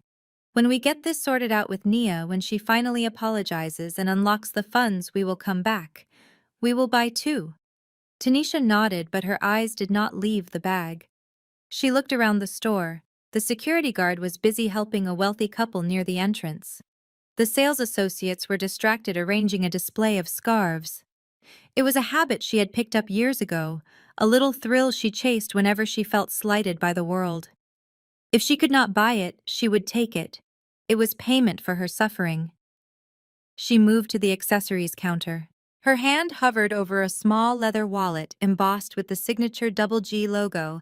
It was small enough to fit in her palm, expensive enough to matter. She looked at Verna, who was busy holding a pair of sunglasses up to a mirror, admiring her reflection. Tanisha made her move. In one fluid, practiced motion, she swiped the wallet from the display and slipped it into the deep pocket of her oversized coat. It was seamless. She had done it a dozen times back in Queens at the mall. She looked at Verna and smiled a secret conspiratorial grin. Let us go, Mom, Tanisha said, linking her arm through Verna's. This stuff is last season anyway. Verna nodded, putting the sunglasses down. You are right. Service here is terrible too. No one even offered us water. They turned toward the exit, walking with a brisk, purposeful stride. Tanisha kept her hand in her pocket, clutching the stolen leather. Her heart was racing, a familiar adrenaline high that masked the despair of the hostel. They reached the glass doors. The doorman reached out to open them. Tanisha stepped through the threshold, and then the world exploded with noise. The electronic sensors at the door shrieked a high, piercing wail that stopped every conversation in the store. Red lights flashed above the frame. Tanisha froze. The doorman stepped in front of them, his polite demeanor vanishing instantly. He blocked their path, his arm extended like a bar. "Please step back, madame." Verna gasped, clutching her chest. "How dare you? This is a mistake. We did not buy anything. Get out of my way." She tried to push past him, but he was immovable. Two more security guards materialized from the back of the store, moving with terrifying speed. They surrounded Verna and Tanisha, cutting off any escape. One of them pointed at Tanisha's pocket. "The wallet, madame. Please hand it over." Tanisha began to shake. Her face crumbled. It was not a mistake. It was a crime. And this time there was no Nia to pay the bill. The wailing alarm was joined by the sirens of a police cruiser screeching to a halt outside the glass doors. Two carabinieri officers strode into the boutique. They looked nothing like the mall cops back in Queens. These men were intimidating. They wore crisp uniforms with red stripes down the trousers and holstered sidearms that looked very real. Verna immediately tried to take control of the narrative. She pointed a manicured finger at the store manager. "This man assaulted us," she shrieked. "He grabbed my daughter. I want him arrested. I am an American citizen." The older officer ignored her completely. He looked at the security guard who was holding Tanisha by the arm. The guard spoke rapidly in Italian, gesturing to the bulge in Tanisha's coat pocket where the wallet was hidden. The officer nodded once, his face impassive. He turned to Verna and Tanisha. "Passports," he commanded, holding out a gloved hand. Otis stepped forward from where he had been hovering by the display of silk scarves. "Officers, there is a misunderstanding," he stammered. "We left our passports at the hotel. We are staying at the Hotel de la Ville." He lied instinctively, trying to project wealth they did not have. The officer did not blink. He stepped closer to Otis, invading his personal space. "Documents. Now. Or we go to the station." Verna huffed, rummaging into her oversized tote bag. "Fine. Show them Otis. Let them see who they are dealing with. My daughter is a wealthy executive. She will have your badges for this." Otis reluctantly pulled the blue booklets from his inside jacket pocket. He handed them over, his hand shaking slightly. The officer took them and walked over to his partner, who was holding a handheld scanner. They scanned Verna's passport first, then Tanisha's. The device let out a sharp ping. The officers exchanged a look. The younger one said something into his radio, his eyes locked on Tanisha. The atmosphere in the store shifted instantly from annoyance to danger. The older officer placed his hand on his holster and walked back to the group. "Tanisha Brooks," he said, his voice hard. "You are Tanisha Brooks." "Yes," Tanisha said, her chin trembling. "So what?" The officer pulled a pair of steel handcuffs from his belt. "You are under arrest." "For a wallet?" Verna screamed, stepping in front of Tanisha. "It was a mistake. We will pay for it. Take the cash." She tried to shove a handful of euros at him. The officer swatted her hand away. "Not for the wallet, Signora. Your daughter is flagged in the Interpol database. We received a bulletin from the U.S. consulate this morning. Airline ticket fraud, identity theft, and grand larceny involving stolen securities." Tanisha let out a sound like a wounded animal. "No," she whispered. "Nia. She actually did it." "Turn around," the officer barked. He spun Tanisha around and clamped the cold metal cuffs onto her wrists. Tanisha started to scream, a high-pitched, terrified wail that echoed off the marble floors. Verna lunged at the officer, grabbing his arm. "Get your hands off her! You cannot do this!" The second officer moved instantly. He grabbed Verna's wrists and twisted them behind her back. "You are also under arrest, Signora, for obstruction of justice and attempted theft of the merchandise." Otis stood frozen, watching his wife and daughter being manhandled by the Italian police. He looked at the officers, then at the terrified face of his favorite child. "Otis, do something!" Verna shrieked as they dragged her toward the door. "Call the embassy. Call Nia. Fix this." But Otis did not move. He could not fix this. He watched as they were shoved into the back of the police cruiser, their screams cut off by the slamming doors. The lights flashed blue and red against the wet Roman streets. The cars sped away, leaving Otis standing alone on the sidewalk, holding nothing but a wet umbrella and the crushing weight of reality. The game was over. The holding cell at the Rabibia detention center smelled of bleach and unwashed bodies, a sharp, stinging scent that made Verna gag every time she took a breath. She sat perched on the edge of a cold concrete bench, clutching her designer coat around her like armor. But here it offered no protection. Across the small, barred room, Tanisha was curled into a ball on the dirty floor, rocking back and forth. Her pink velour tracksuit was stained with grime, and her expensive blowout was matted against her skull. She was not screaming anymore. She was whimpering a low, broken sound that grated on Verna's nerves. They were not alone. 3 other women shared the space, watching them with predatory curiosity. One of them, a woman with hard eyes and tattoos climbing up her neck, said something in rapid Italian and laughed. Tanisha flinched, shrinking further into herself. This was not the Roman holiday they had bragged about on Facebook. This was a nightmare stripped of filters and hashtags.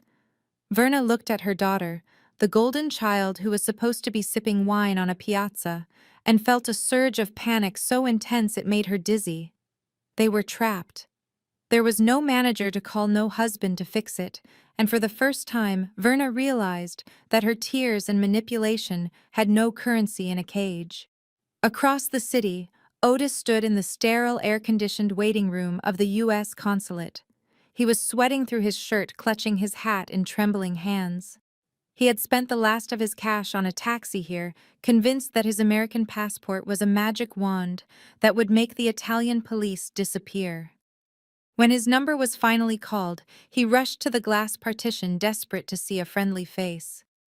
"Please," he stammered, leaning close to the microphone. "My wife and daughter, they were arrested.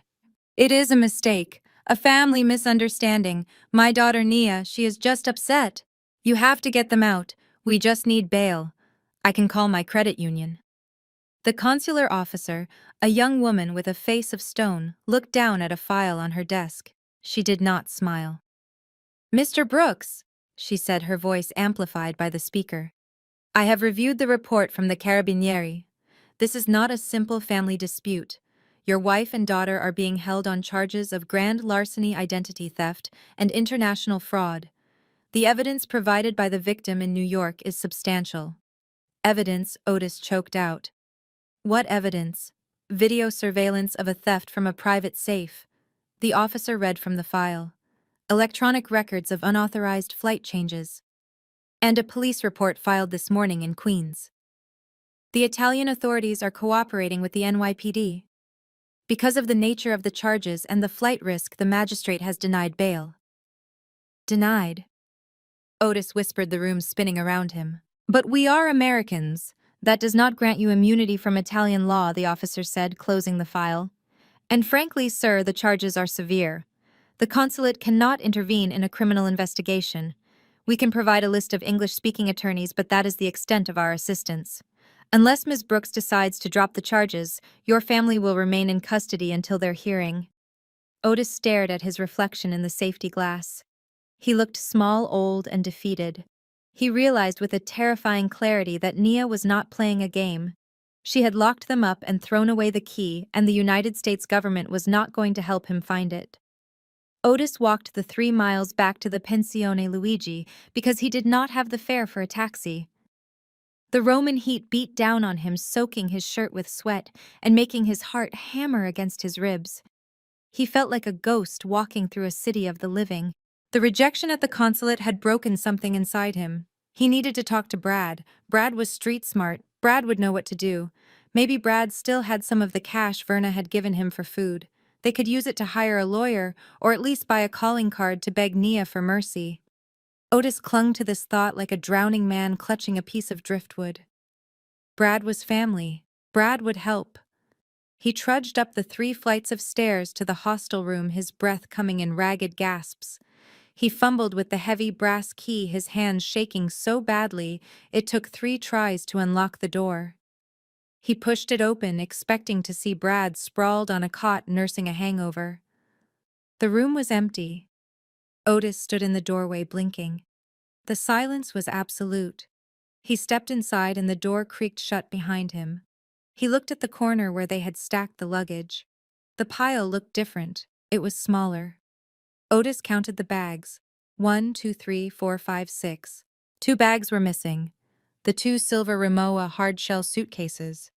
The ones Nia had bought for herself. The ones that cost $1,000 each. A cold stone of dread formed in Otis' stomach. He rushed to the wobbly table where Verna had left her purse before they went to Gucci. The purse was there, but it was open. He dumped the contents onto the table. Lipstick, tissues, a hairbrush, no wallet, no cash envelope. He ran to the mattress where Brad had been sleeping. He flipped the thin pillow. He tore the gray blanket off the cot. Nothing. Brad's dirty backpack was gone. His guitar case was gone. Otis spun around, searching the room frantically. He checked under the bed. He checked the wardrobe. He even checked the hallway bathroom, praying that Brad was just taking a shower, but the bathroom was empty. Otis stumbled back into the room and collapsed onto the floor. The realization hit him with the force of a physical blow. Brad was gone.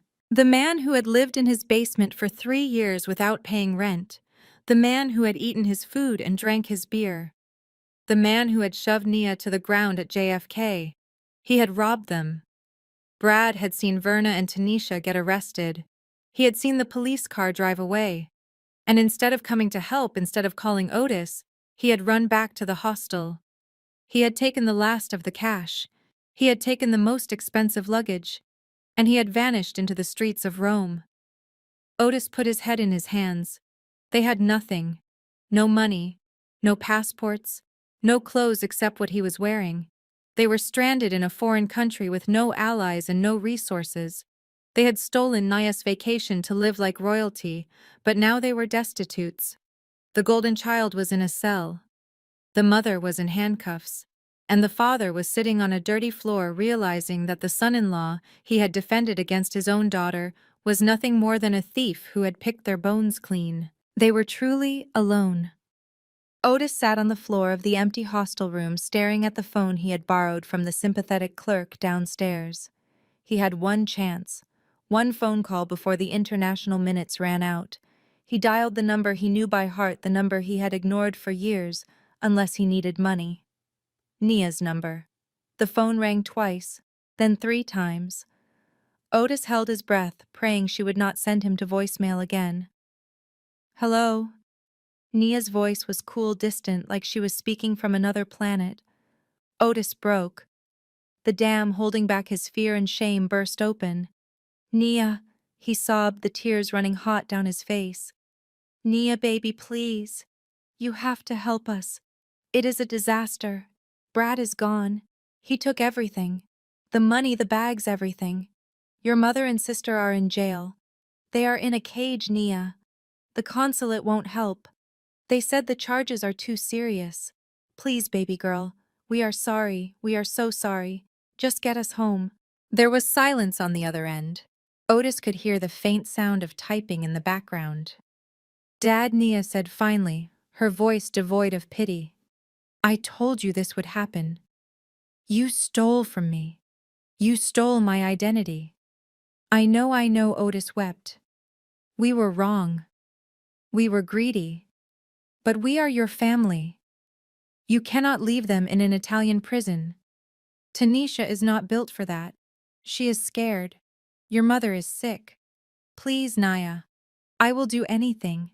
Anything you want. Just make it stop. Otis waited, his heart pounding in his ears.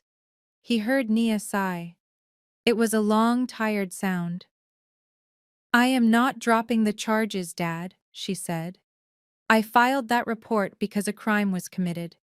I am not going to lie to the police to save you from the consequences of your actions. Otis felt the world closing in. No, Nia, please. They will be in there for months. However, Nia continued cutting him off. I have spoken to my lawyer. He has contacts in Rome. We can arrange for an expedited deportation hearing. Instead of waiting 6 months for a trial, they can plead guilty and be deported immediately. Banned from the EU for 10 years, but they will be home by the end of the week. Oh, thank God. Otis breathed relief washing over him so strong it made him dizzy. Thank you, Nia. Thank you. Do not thank me yet, she said sharply. This is not a gift. It is a transaction. I will pay for the lawyer to arrange this. I will pay for 3 one-way economy tickets home. But there is a condition. Anything, Otis said. Name it. You stole $50,000 from my safe, Nia said. You pawned my grandmother's jewelry and cashed my bonds. I want that money back. We don't have it, Otis whispered. Brad took the cash. It is gone. I know you don't have cash, Dad, Nia said. But you have assets. I am emailing a document to the hostel's front desk right now. It is a confession of debt. It states that you and Mom borrowed $50,000 from me secured against the equity in your house. It acknowledges the theft and converts it into a civil loan. You sign it, scan it, and send it back. If you do that, I make the call to Rome. If you don't, I hang up and you figure out Italian prison on your own. My house, Otis stammered. But Nia, that is our home. It is collateral, Dad, Nia said. Just like my jewelry was collateral for your vacation. Sign the paper. Or don't. You have 10 minutes. The line went dead. Otis stared at the phone. He looked around the dirty room. He thought of Verna in a cell. He thought of Tanisha crying. He stood up, his knees cracking. He walked downstairs to the front desk where the printer was already whirring. He picked up the paper. It was a deal with the devil, but he had no soul left to bargain with. He asked for a pen. Otis stood at the scarred wooden counter of the Pensione Luigi, staring at the fresh ink on the paper. The hum of the printer fan was the only sound in the cramped lobby. The clerk watched him with bored indifference, flipping through a magazine while Otis held the pen like it was a loaded gun. The document was titled, Confession of Judgment, and Secured Promissory Note. It looked official. It looked legal. It looked like the end of his life. He read the terms, his eyes blurring. I, Otis Brooks, acknowledge a debt of $50,000 owed to Nia Brooks for value received. He flinched at the phrase value received. It was not value. It was theft. It was the pawned jewelry, the cashed bonds, the stolen legacy of his own mother. Nia was making him admit it in writing, making him confess to his crime to save his family from prison.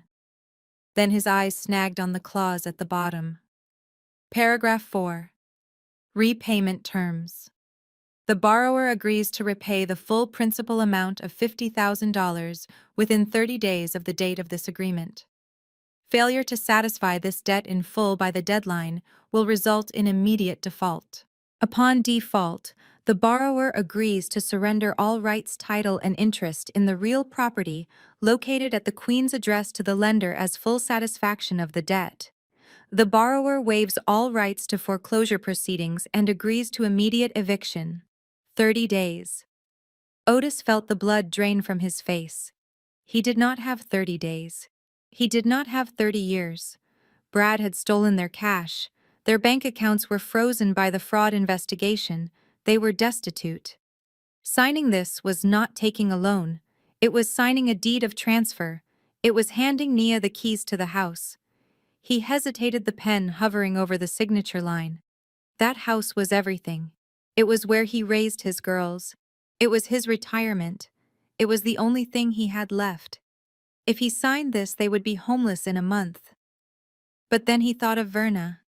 He thought of her weeping in that cold cell surrounded by strangers. He thought of Tanisha, the golden child who had never spent a night without high-thread count sheets, now sleeping on a concrete floor. He imagined them rotting in an Italian prison for months, waiting for a trial they would lose. He pictured the guards, the shame, the phone calls he would have to make to relatives back home, begging for bail money that no one would give. He had no choice. Nia had checkmated him. She knew he had no money. She knew he could not pay. She was not asking for the $50,000 back, she was taking the house. He gripped the pen tighter. His hand shook so badly the tip scratched the paper. He pressed down. He wrote his name. Otis Brooks. The signature was jagged and ugly, a scrawl of defeat. He signed Verna's name as her power of attorney, a lie he had used 1,000 times before, but never with stakes this high. He handed the paper to the clerk. "Scan it," he whispered, his voice rasping like dry leaves. "Send it." The clerk fed the paper into the scanner. The machine whirred a high-pitched grinding sound that felt like it was chewing up Otis' soul. The email sent notification popped up on the screen. It was done. He had sold his home to buy his family out of jail. He walked out of the lobby and sat on the curb, the damp Roman air chilling him to the bone. He had saved them, but he knew with a terrifying certainty that when they got home they would have nowhere to go. 3 days in the Rabibia detention center had stripped away every layer of my family's pretense. When the heavy iron doors finally buzzed open, Verna and Tanisha did not walk out with their heads held high. They shuffled out. Their designer clothes were wrinkled and stained with sweat and prison grime. Tanisha's hair, which she had spent hundreds of dollars styling before the trip, was a matted disaster. Verna looked 10 years older, her face gray and sagging without her makeup. But they were not free. 2 unsmiling immigration officers were waiting for them at the gate. They were not being released into the Roman sunshine to enjoy a gelato. They were being deported. They were shoved into the back of a police van with caged windows, not the luxury sedan they had expected upon arrival. The ride to Fiumicino Airport was silent and terrifying. Otis was waiting for them at the terminal, flanked by 2 more officers, looking like a man who had stared into the abyss and blinked.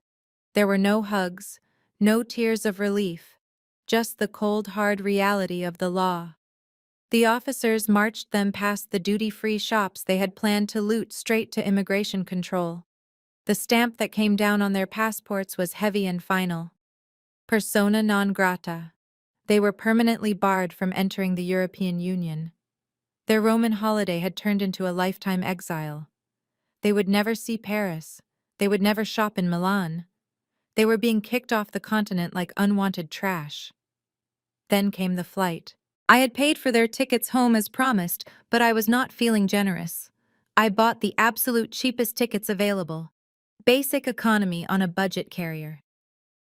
The seats were non-reclining and located in the very last row right next to the lavatories. They boarded last, forcing them to do a walk of shame down the entire length of the plane, past the first-class pods they had stolen on the way over. They were separated. Otis was jammed into a middle seat between 2 large men who had clearly enjoyed a garlic-heavy lunch. Verna was squeezed into a middle seat 5 rows back next to a screaming toddler who threw a sticky toy at her face before they even took off. And Tanisha, the golden child, who had posted about living her best life just days ago, was sandwiched in the back row between a group of rowdy soccer fans who had been drinking since noon. They sang loud off-key songs and spilled cheap beer on her velour tracksuit. She could not move. She could not escape. And worst of all, they were starving. The basic tickets did not include meals. They had no money to buy snacks from the cart. They had to smell the heated pasta being served to the paying passengers while their stomachs cramped with hunger. For 9 hours, they sat in that metal tube, dehydrated, humiliated, and trapped, listening to the flush of the toilet and the jeers of drunk strangers. They had flown there as queens, but they were returning as cargo. While my family was suffering in economy class over the Atlantic, I was sitting in a glass-walled conference room on Wall Street. The air was cool and smelled of expensive coffee. Across from me sat Arthur and a nervous-looking loan officer from the mortgage division of the bank. We were looking at a file thick with red flags. I opened the folder labeled Brooks Residence. I expected to see a paid-off deed. I had paid off their mortgage 3 years ago as a thank you gift. I thought I had given them security. I was wrong. The document on top was a home equity line of credit taken out 5 years ago. The principal amount was $200,000. I scanned the withdrawal history. It was a diary of Tanisha's entitlement. $20,000 for a car, $15,000 for a business loan for a boutique that never opened, $10,000 for a vacation to Miami, $5,000 for Brad's legal fees. They had drained the equity in the house to fund my sister's lifestyle, and they had stopped paying it back. 3 months delinquent, the loan officer said, tapping the paper. We were preparing to initiate foreclosure proceedings next week. The notices were sent but ignored. They ignored them because they thought I would fix it, I realized. They thought if the bank came calling, Nia would just write a check. They banked on my guilt. They bet their house on my inability to say no. They lost that bet. I looked at Arthur. Do it, I said. Arthur nodded and slid a cashier's check across the table. It was drawn from a shell company I had set up years ago for privacy. NB Holdings, LLC. The check was for the full amount of the outstanding debt plus penalties.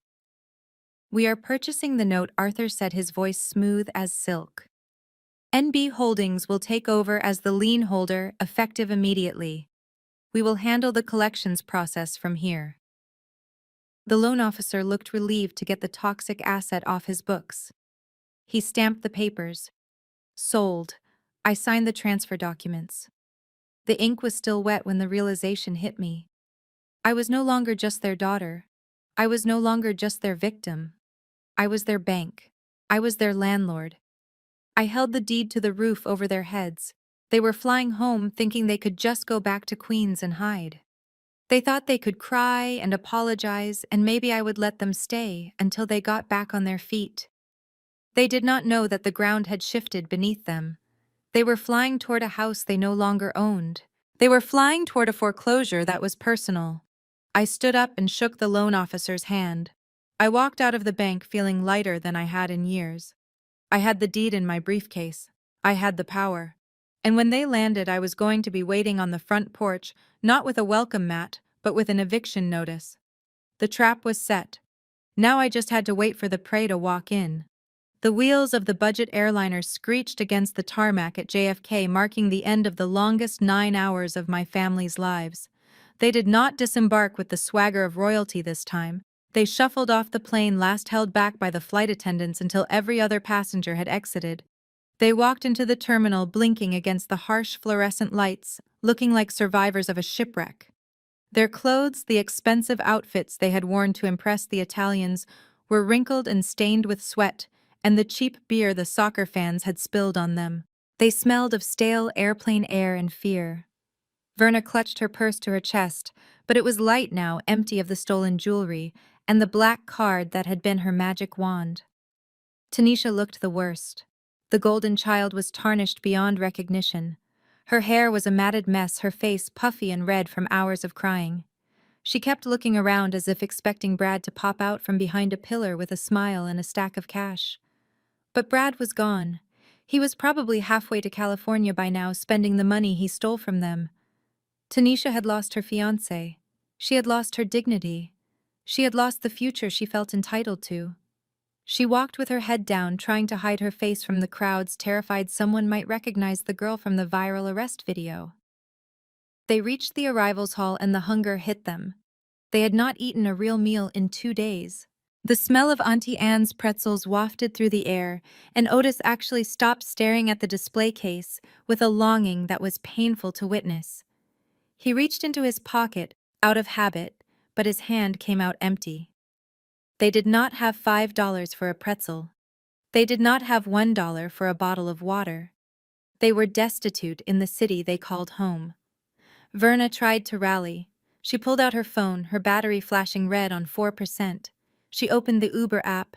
She tapped in the address in Queens. She hit request ride. The app spun for a second, then flashed a message. Payment method declined. Please update. She tried again. Declined. She looked at Otis, panic rising in her eyes. It is not working, she hissed. Call a Lyft. Otis shook his head. I told you, Verna. The accounts are frozen. We have nothing. They stood on the curb outside the terminal, watching the black town cars and yellow taxis whisk people away to comfortable homes and warm dinners. Verna looked at the line of cars, her face twisting in humiliation. She could not walk. It was too far.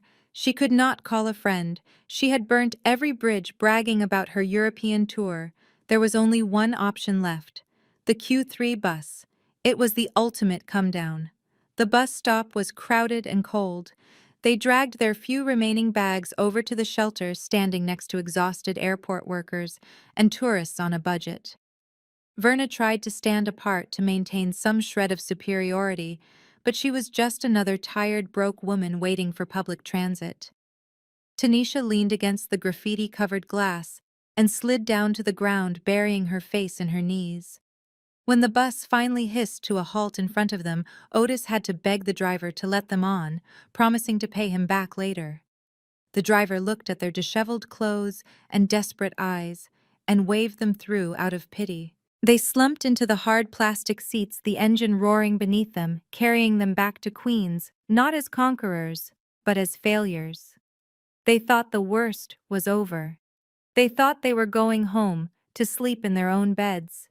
They had no idea that they were heading toward a door that would never open for them again. The bus ride from JFK to Queens took forever. Every stop was a fresh torture. When the doors finally hissed open at their corner, they practically fell onto the sidewalk. The streetlights were flickering overhead, casting long shadows on the pavement. It was a familiar scene. The same cracks in the sidewalk, the same neighbors' cars parked in the driveways. For a moment, they allowed themselves to feel a flicker of hope. They were home. All they had to do was walk down the block, unlock the front door, and collapse into their own beds. They could figure out the money later. They could apologize to Nia later. Right now, they just needed sleep. Verna led the way, her heels clicking unevenly on the concrete. She was clutching her purse like a lifeline, muttering about a hot bath and a glass of wine.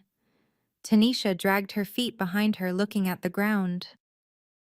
Otis brought up the rear, carrying the last of the luggage, his back screaming in protest. They turned onto their street. The house came into view. At first it looked normal. The brick facade was the same. The oak tree in the front yard was the same. But as they got closer, the illusion shattered. The house was completely dark. Not just the lights off, but a heavy, oppressive darkness that felt empty. And then they saw it. Staked right in the middle of the front lawn, where Verna had planted her prize-winning hydrangeas, was a sign. It was not a for sale sign. It was a large, aggressive placard painted in neon orange and black. Property seized. No trespassing. Violators will be prosecuted. Verna stopped so abruptly that Tanisha bumped into her. She stared at the sign, her mouth opening and closing silently. She blinked hard as if trying to clear a hallucination. "That is a mistake," she whispered, her voice trembling. "That is a prank. Some neighborhood kids are playing a prank on us." She dropped her bag and ran toward the porch. She moved with a desperate, frantic energy, scrambling up the steps. She reached into her purse and pulled out her keyring. Her hands were shaking so badly she dropped them once, the metal clattering loudly on the wood. She snatched them up and jammed the house key toward the lock. It did not fit. She pushed harder, grinding the metal against the cylinder. It would not go in. She pulled it back and looked at the lock. It was brand new, shiny brass, unscratched. The old weathered deadbolt they had used for 20 years was gone. "No," Verna screamed, slamming her palm against the wood. "No. This is my house. Open the door." She looked down. Across the seam of the door and the frame was a heavy strip of red tape. Printed on it in bold black letters were the words, "Sealed by order of the bank. Do not remove." Otis stood at the bottom of the steps, staring at the orange sign in the yard. He felt a cold sickness spreading through his gut. He remembered the document in the Roman hotel lobby. The confession of judgment. The waiver of foreclosure rights. He had signed it. He had signed it to save them from prison, but he never thought the consequences would be waiting for them the second they returned. He thought he had 30 days. He thought he had time to beg. But Nia moved faster than the law. She moved faster than mercy. Tanisha walked up to the sign and touched it. The paint was dry. It was real. She looked up at the dark windows of her bedroom. The room where she had stored her inventory. The room she had taken from Nia. It was locked away now. Seized. Mom, Tanisha whined, her voice high and thin with panic. Why does my key not work? Why is there a sign? Where are we going to sleep?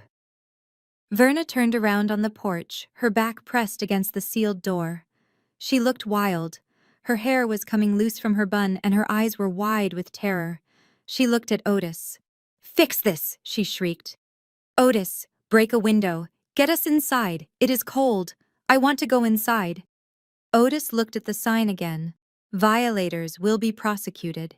He knew Nia. If they broke a window, she would not just sue them, she would send the police.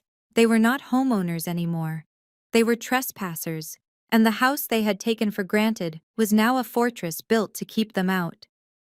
Verna stared at the sealed door with the eyes of a cornered animal. The cold wind bit through her thin designer coat, and the reality of spending the night on the concrete porch snapped the last tether of her sanity.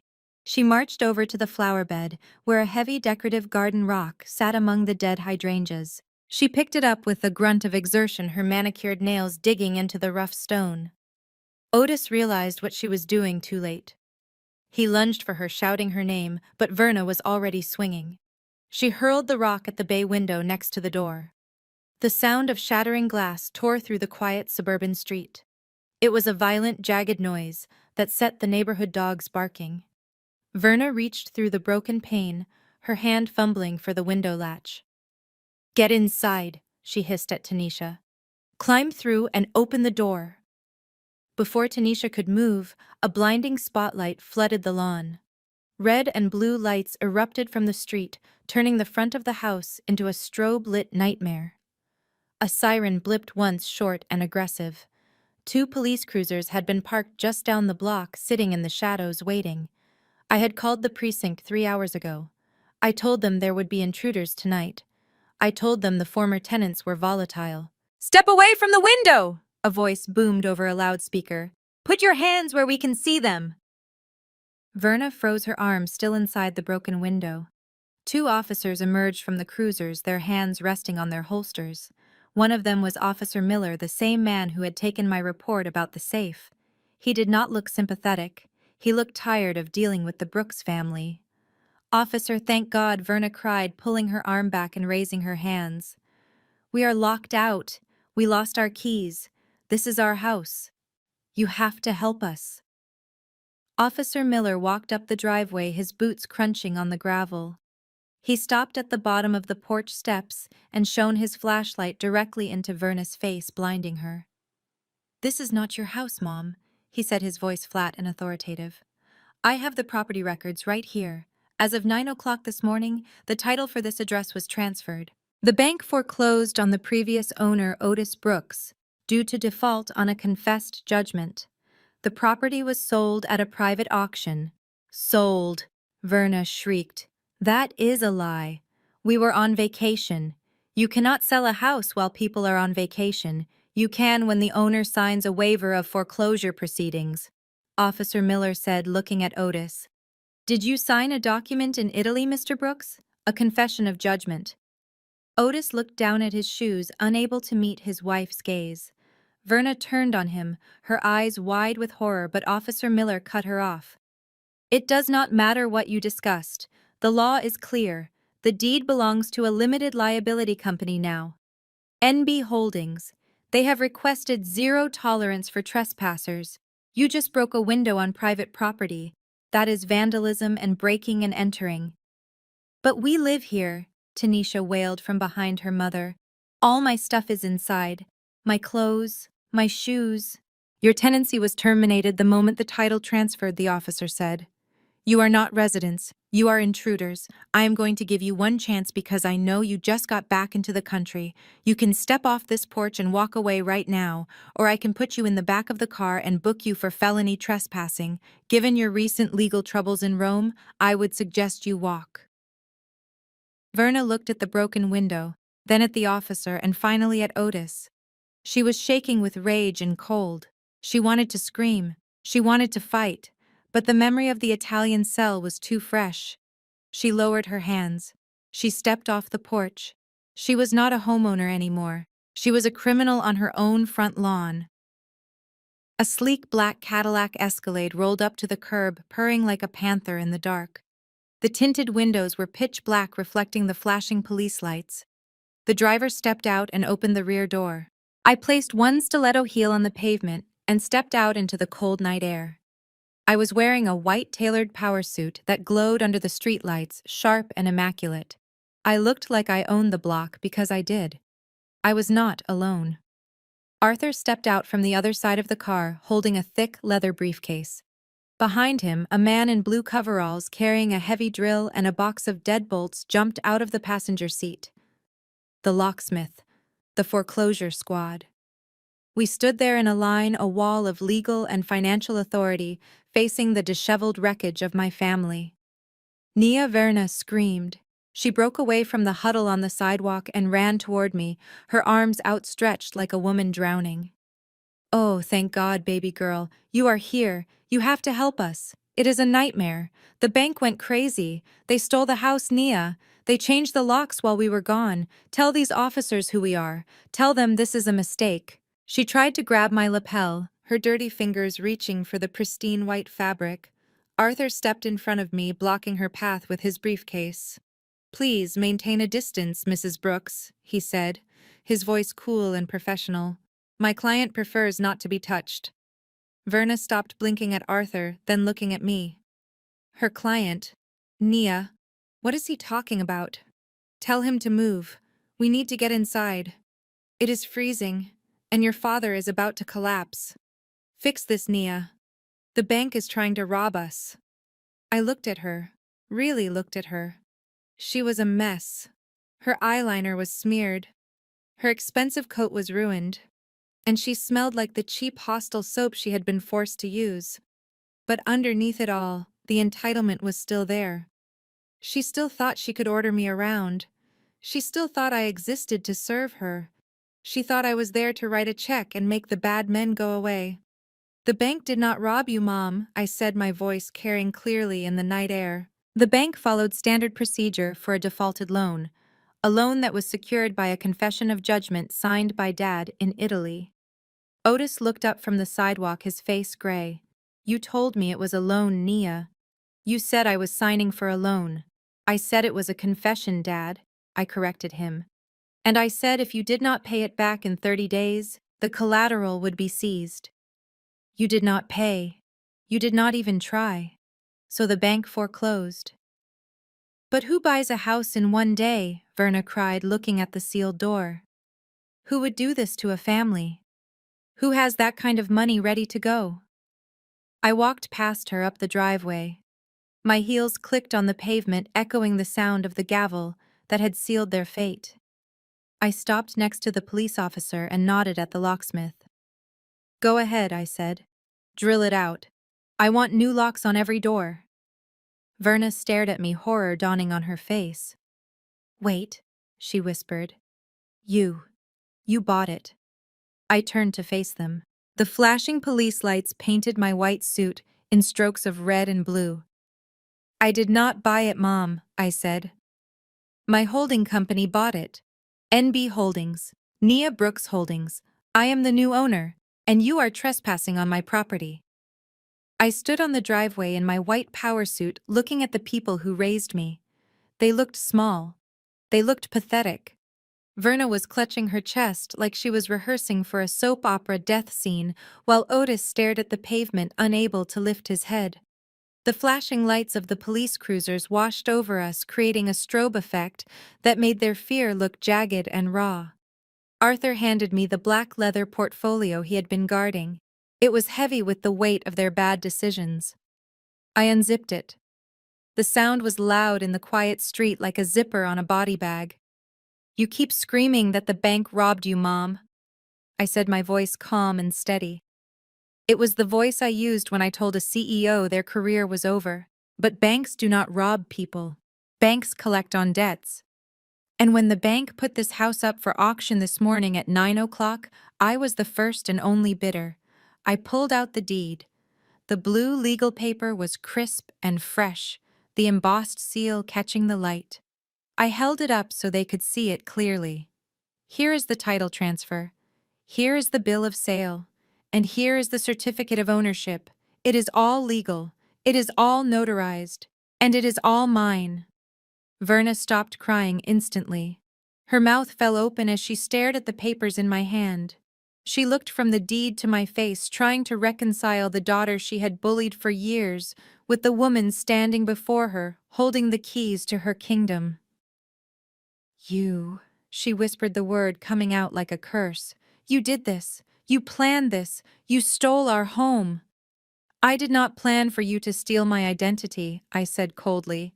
I did not plan for you to rob my safe or leave me stranded at JFK.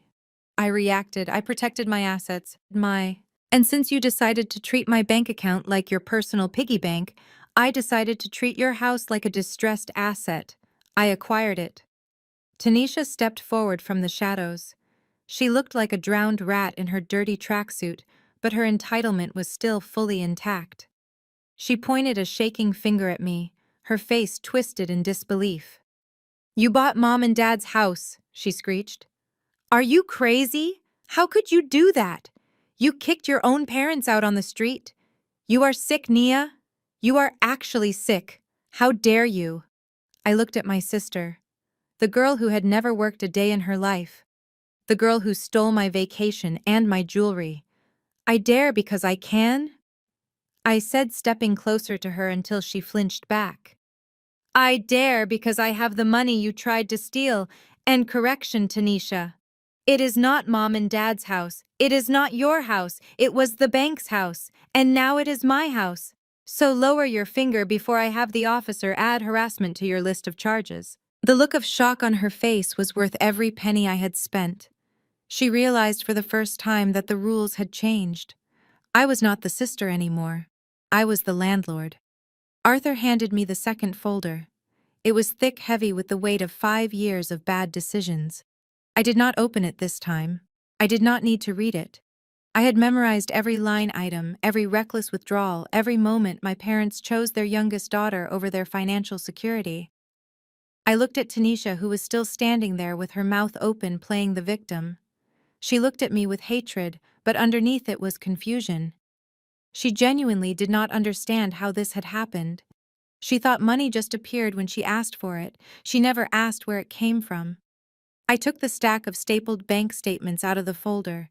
I did not hand them to her. I threw them. The papers fluttered through the air like dead leaves, hitting Tanisha in the chest and scattering across the driveway. Pick them up, I said, my voice cutting through the night air. Read them, Tanisha. Look at the reason you are homeless. Tanisha swatted at the papers. I do not want to look at your fake papers. You are just trying to confuse everyone. They are not fake, I snapped. They are the monthly statements for the home equity line of credit Mom and Dad took out 5 years ago. A second mortgage on the house I had already paid off for them. $200,000, Tanisha. That is how much equity they drained from this property. And where did it go? Did it go to repairs? Did it go to investments? No, it went to you.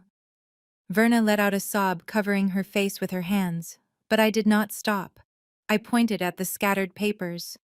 Look at page 3. $10,000 for your modeling portfolio that went nowhere. Page 15. $5,000 for Brad's DJ equipment that he pawned a month later. Page 20. The down payment on that luxury lease you crashed 3 months later. Every single dime of equity in this house was converted into cash and handed to you so you could play pretend princess. You bled this house dry. Tanisha looked down at the papers at her feet. She saw the numbers. She saw the dates. Her face paled. Mom told me that was his pension, she whispered, looking at Verna. She said Dad had a pension. Dad does not have a pension, I said brutally. Dad has a hole in his retirement fund the size of your ego. They stopped paying the mortgage 6 months ago because there was nothing left to extract. The bank sent default notices. They sent foreclosure warnings. Mom hid them. She thought if she ignored them, they would go away, or she thought I would swoop in and save the day like I always do. I took a step closer to my sister, my heels crunching on the statements. This house was already gone, Tanisha. It was lost the minute you decided you were too good to work. The bank was going to auction it off next week to the highest bidder. Some developer would have bought it, bulldozed it, and built condos. I stepped in. I bought the debt. I bought the deed. I saved the structure.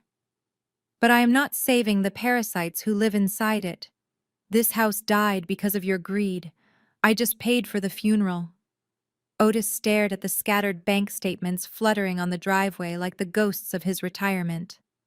The fight drained out of him. He did not look like the stern father who had scolded me at the airport anymore. He looked like a man who had gambled his life savings on a bad horse and lost. His knees buckled. He sank down onto the cold concrete right there in front of the police officers and the locksmith.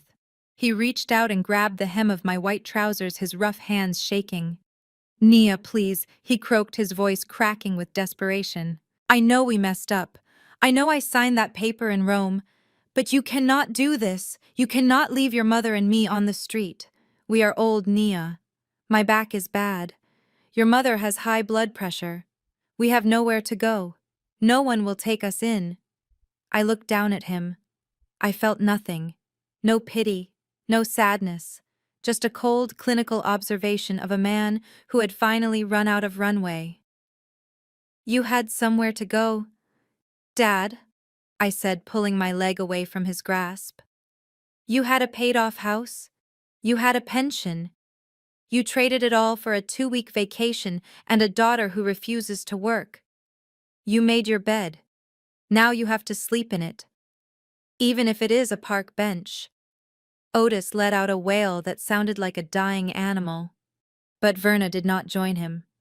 I watched her eyes dart back and forth, calculating. She looked at the deed in my hand. She looked at the police. She looked at Tanisha standing there in her filthy tracksuit. And then she made her move. The survival instinct of a parasite looking for a new host.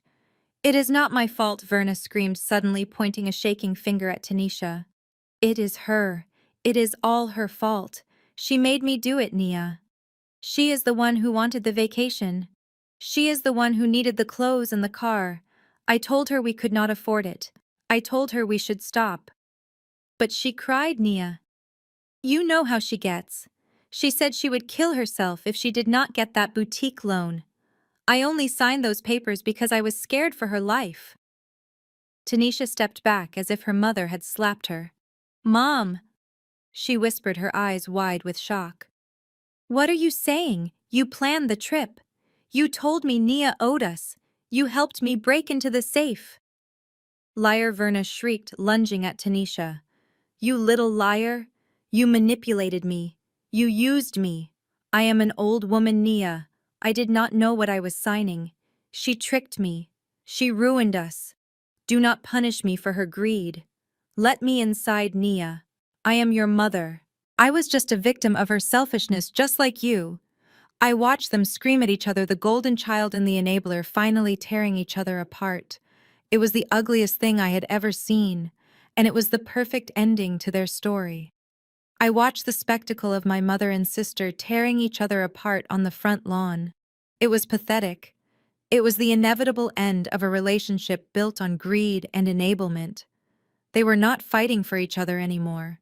They were fighting for survival, and they were willing to use each other as stepping stones to keep their heads above water.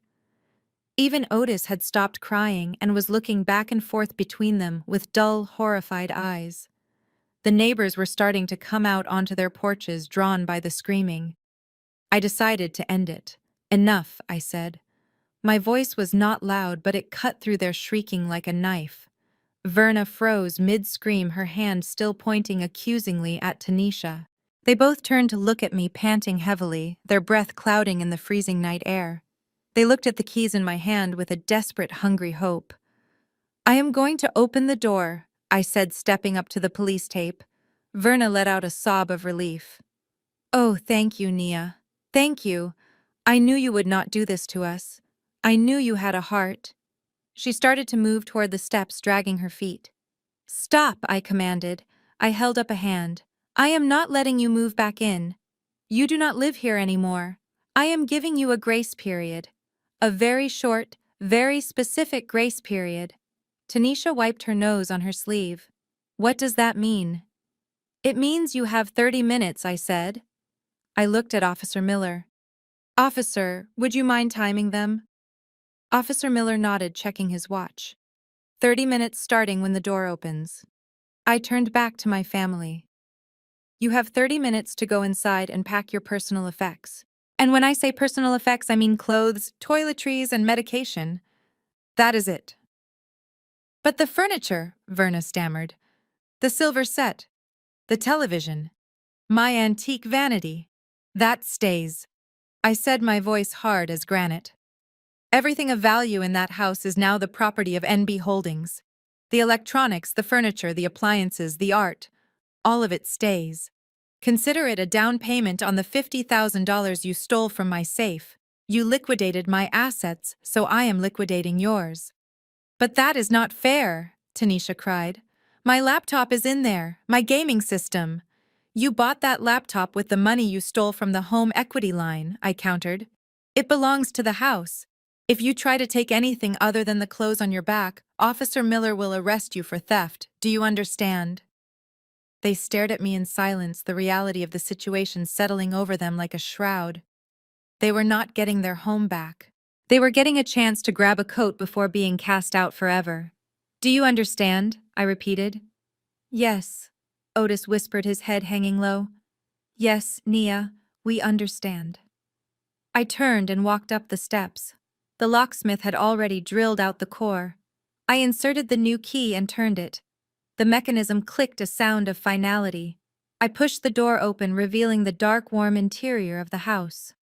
The clock starts now, I said, stepping aside. They ran. They did not walk. They scrambled up the steps, pushing past me like animals escaping a cage. Verna headed straight for the master bedroom. Tanisha sprinted for the stairs. Otis wandered into the living room, looking lost. I stood in the doorway, watching them frantically stuff their lives into garbage bags under the watchful eyes of the police. It was not a homecoming. It was a raid, and I was the one holding the stopwatch. The inside of the house turned into a war zone within seconds. It was not the dignified packing of a family moving on. It was a frenzied scavenging of a shipwreck. They did not even have suitcases because Brad had stolen the good ones, and the rest were lost in the chaos of the airport. I watched as Verna ran to the kitchen and ripped a roll of black garbage bags from the drawer. She threw one at Otis and one at Tanisha, screaming at them to move faster. The sound of plastic tearing and heavy footsteps thundering on the hardwood floors filled the silence that had once occupied my childhood home. I stood by the front door, checking the time on my phone. 20 minutes left. From the living room, I heard the crash of something breaking. I walked in to see Verna trying to shove her collection of antique silver candlesticks into a trash bag. Officer Miller stepped forward, his hand resting on his belt. Put it back, ma'am, he said, his voice bored but firm. The owner said personal effects only. Silverware stays. Verna shrieked, slamming the silver onto the coffee table. This is my grandmother's silver. It has been in the family for 50 years. It is an asset, I said from the doorway. And you owe my company $50,000. The silver stays. Keep packing, Mom. You are wasting time. Upstairs, Tanisha was having a meltdown. I could hear her screaming from the hallway. She was in her room ripping clothes off the hangers in clumps. She was not folding anything. She was just jamming silk blouses and designer jeans into a bag until it threatened to burst. She came running out of her room, dragging the bulging bag behind her, and collided with Otis, who was shuffling out of the master bedroom with an armful of shirts. Watch where you are going, you idiot, Tanisha screamed at her own father. You are blocking my way. Otis dropped a shoe and Tanisha kicked it down the stairs. I hate you, she yelled. I hate both of you. You said we were going to be rich. You said Nia would pay for everything. Look at us. We are garbage picking in our own house. Verna ran up the stairs, her face flushed and sweaty. Do not talk to your father that way, Tanisha. We did this for you. We stole that money for you. And this is the thanks we get, you ungrateful little brat. If you had just gotten a job like a normal person, we would still have a roof over our heads. Tanisha threw her bag down on the landing. Oh, so now it is my fault. You are the one who wanted to go to Rome, Mom. You are the one who wanted to show off to your church friends. You used me as an excuse to steal Nia's money. Do not put this on me. I checked my watch again. 10 minutes. I called out, my voice carrying over their bickering. The fighting intensified as the panic set in. They started grabbing random things. Otis tried to take the cable box. Officer Miller took it out of his hands. Verna tried to sneak a small painting into her coat. I pointed it out and she had to put it back on the wall, her hands shaking with humiliation. They were turning on each other completely. The facade of the happy, close-knit family was gone, replaced by three desperate people fighting over scraps. They pushed each other out of the way. They cursed at each other. They spilled secrets they had kept hidden for years. Verna screamed that she wished she had never had Tanisha. Tanisha screamed that she wished she had been born into a different family. Otis just wept softly, stuffing socks into his pockets. 5 minutes, I announced. Wrap it up. They scrambled down the stairs, dragging their black plastic bags. They looked like burglars robbing their own lives. They were sweating, panting, and crying. The elegance of the first-class lounge seemed like a lifetime ago. Here in the harsh light of the foyer, they were just looters caught in the act. I watched them pile up by the door, their eyes darting around looking for one last thing to grab, one last piece of value to take with them. But there was nothing left. I had stripped them clean. Time is up, I said, opening the front door to the cold night. Get out. I looked at the clock on my phone. The 30 minutes were up. I walked toward the doorway, ignoring the frantic pleading and the muffled cries coming from the stairwell. Officer Miller looked at his watch and nodded once, his expression serious. Time is up, I announced, my voice sharp and clear. Everyone out. Now. Otis stumbled down the last few steps, dragging 2 ripped garbage bags overflowing with sweaters and mismatched socks. He looked broken. He did not look at me. He walked straight out the door onto the cold pavement, the man who had always commanded respect, now reduced to carrying trash. Verna followed, her face streaked with tears and dirt. She was clutching a black plastic bag in one hand, and in the other she was carrying a small, polished wooden box. She tried to slip past me quickly. Stop, I commanded. Verna froze. I pointed at the box. What is in there? It is my prayer box, Verna whimpered. Just church things. It is personal. The contents of this house belong to my holding company, Verna, I said. Set it down. Now. She reluctantly placed the box on the foyer table. I nodded toward the door. You are done, Mom. Go. She gave me a look of pure hatred, then shuffled out to join Otis on the curb. Tanisha was next. She came down the stairs slowly, her eyes filled with defiance. She was carrying 3 bags of clothing, but tucked tightly under her arm was a small collection of designer handbags, a Dior saddlebag, a Gucci Dionysus, and a classic Chanel flap. These bags alone were worth more than the $70,000 debt she and Brad had amassed. I crossed my arms and leaned against the doorframe. Drop them, Tanisha. She stopped dead. No, she snapped. These are mine. I bought them. These are mine and you cannot take them. You bought them with the $200,000 home equity line of credit Mom and Dad took out to fund your lifestyle, I said. You bought them with the money stolen from my safe. Those bags are collateral, Tanisha. They belong to me now. She tightened her grip on the smooth leather. You are a thief. You are a monster. I hate you. I nodded. I am the bank, Tanisha. The bank collects. Hand them over. She threw the bags onto the floor one by one, screaming obscenities under her breath. The Chanel landed with a soft thud. I bent down and picked up the bags, carefully inspecting the leather. They were worth a lot more than the jewelry my parents had pawned. Officer Miller escorted Tanisha out onto the street. She joined her parents, who were standing on the curb next to their trash bags of possessions, looking up at the dark, imposing windows of the home they had lost. I looked at the 3 of them, Otis staring blankly ahead. Verna clutching her arms, Tanisha sobbing hysterically. They had nothing. No home, no money, no status. They were just three people standing on a cold Queens sidewalk with nowhere to go. I looked at the officer. "Lock it up," I said, "and make sure they understand they are not to set foot on this property ever again." I stepped back inside the house and the locksmith sealed the door shut. The clicking of the deadbolt was the most satisfying sound I had ever heard. I watched them standing there on the sidewalk through the newly sealed front window. I knew this was the final moment. I took a deep breath and opened the door one last time. Arthur stood behind me holding his briefcase like a shield. I was holding a small plain white envelope. Otis looked up, his eyes wide with desperate hope. Verna's face, which had been contorted with rage, smoothed instantly into a mask of maternal relief. She thought she had won. She thought the guilt had finally kicked in. Nia, Verna whispered, taking a hesitant step forward. "You came back. I knew you would not leave your father on the street." I ignored her completely. I walked over to Otis and extended the envelope. "This is the last thing I will ever give you, Dad," I said. Otis took it with shaking hands, his fingers fumbling with the seal. Tanisha craned her neck, trying to peer over his shoulder, her eyes wide with greedy anticipation.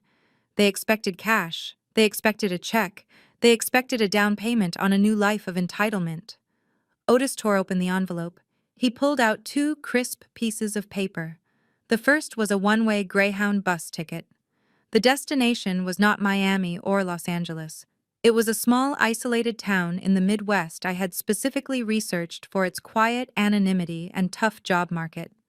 The second paper was a receipt for 30 nights at a budget motel, prepaid, 1 month of shelter. Verna snatched the receipt from Otis' hand.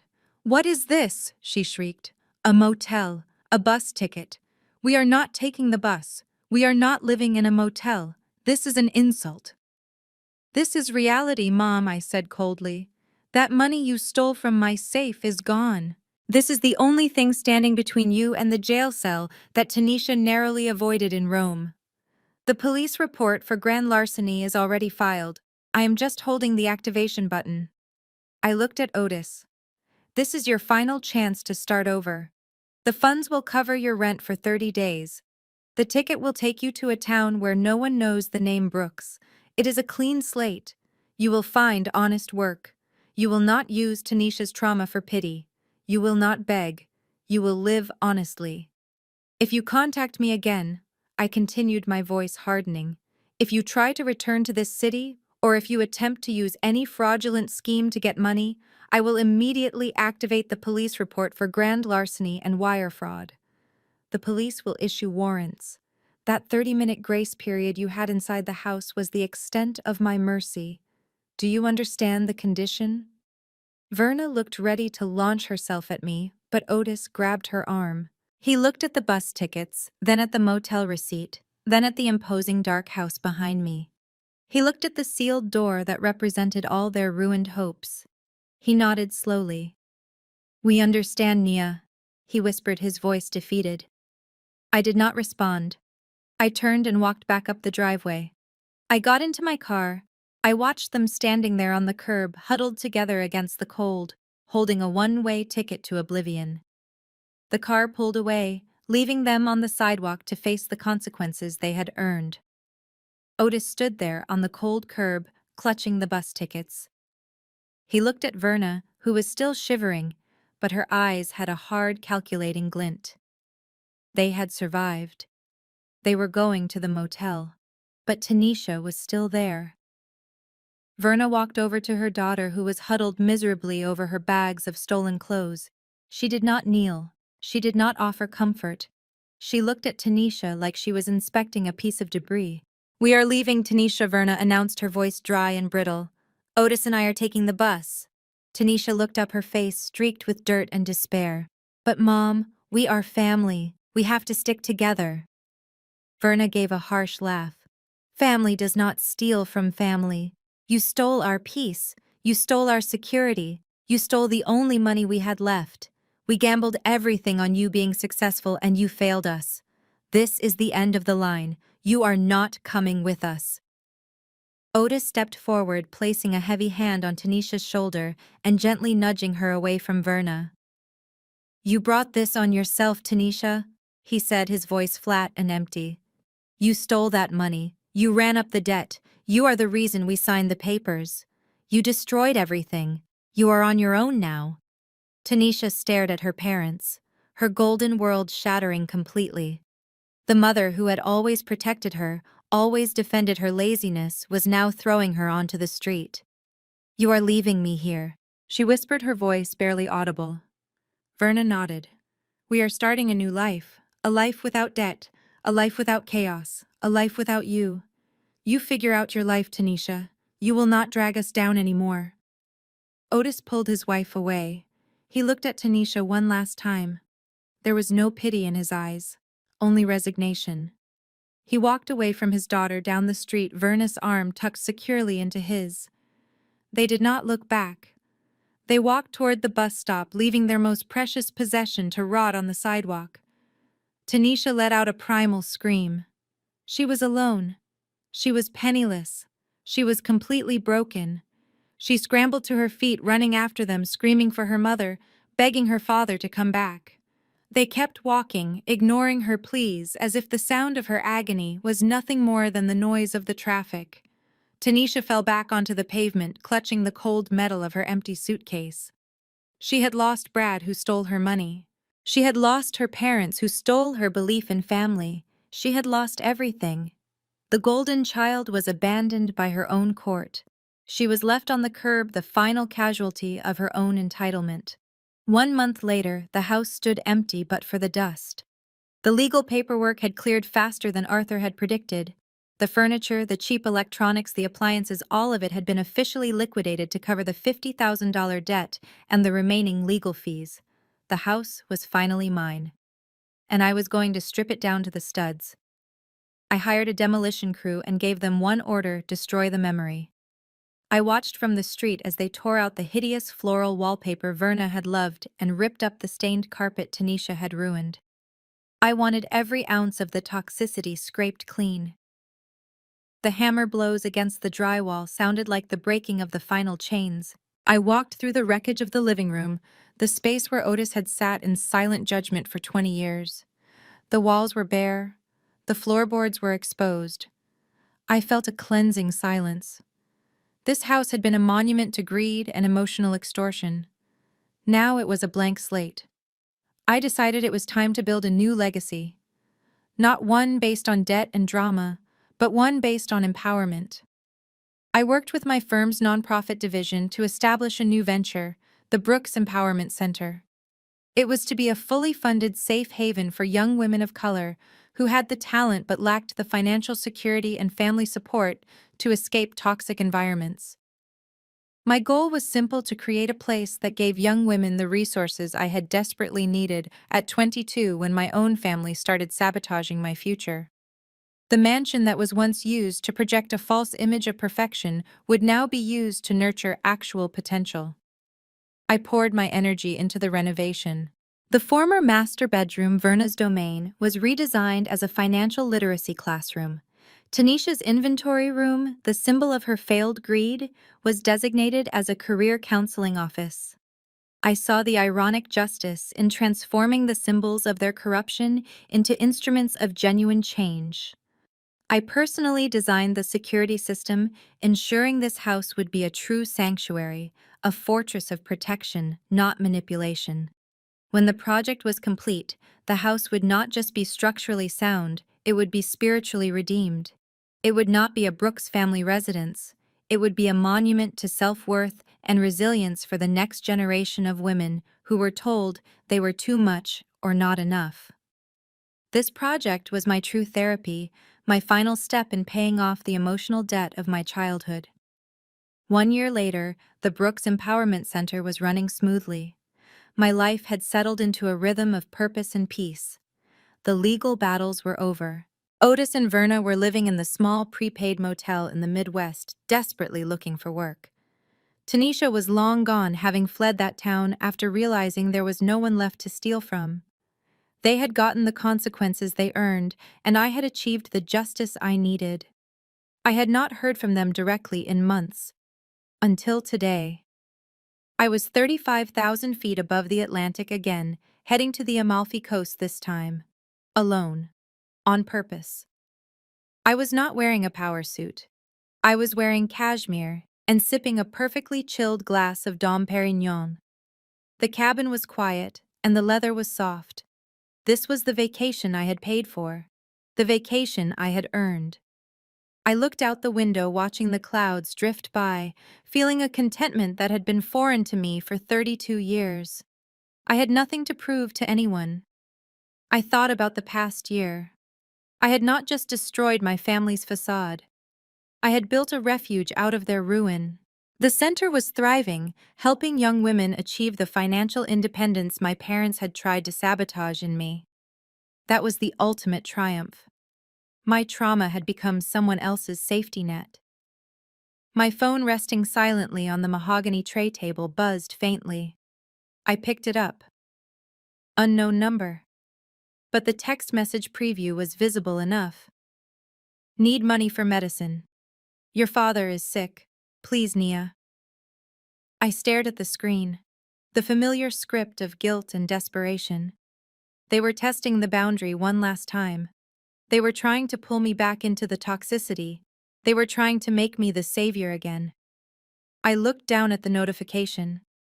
I looked at the glass of champagne in my hand.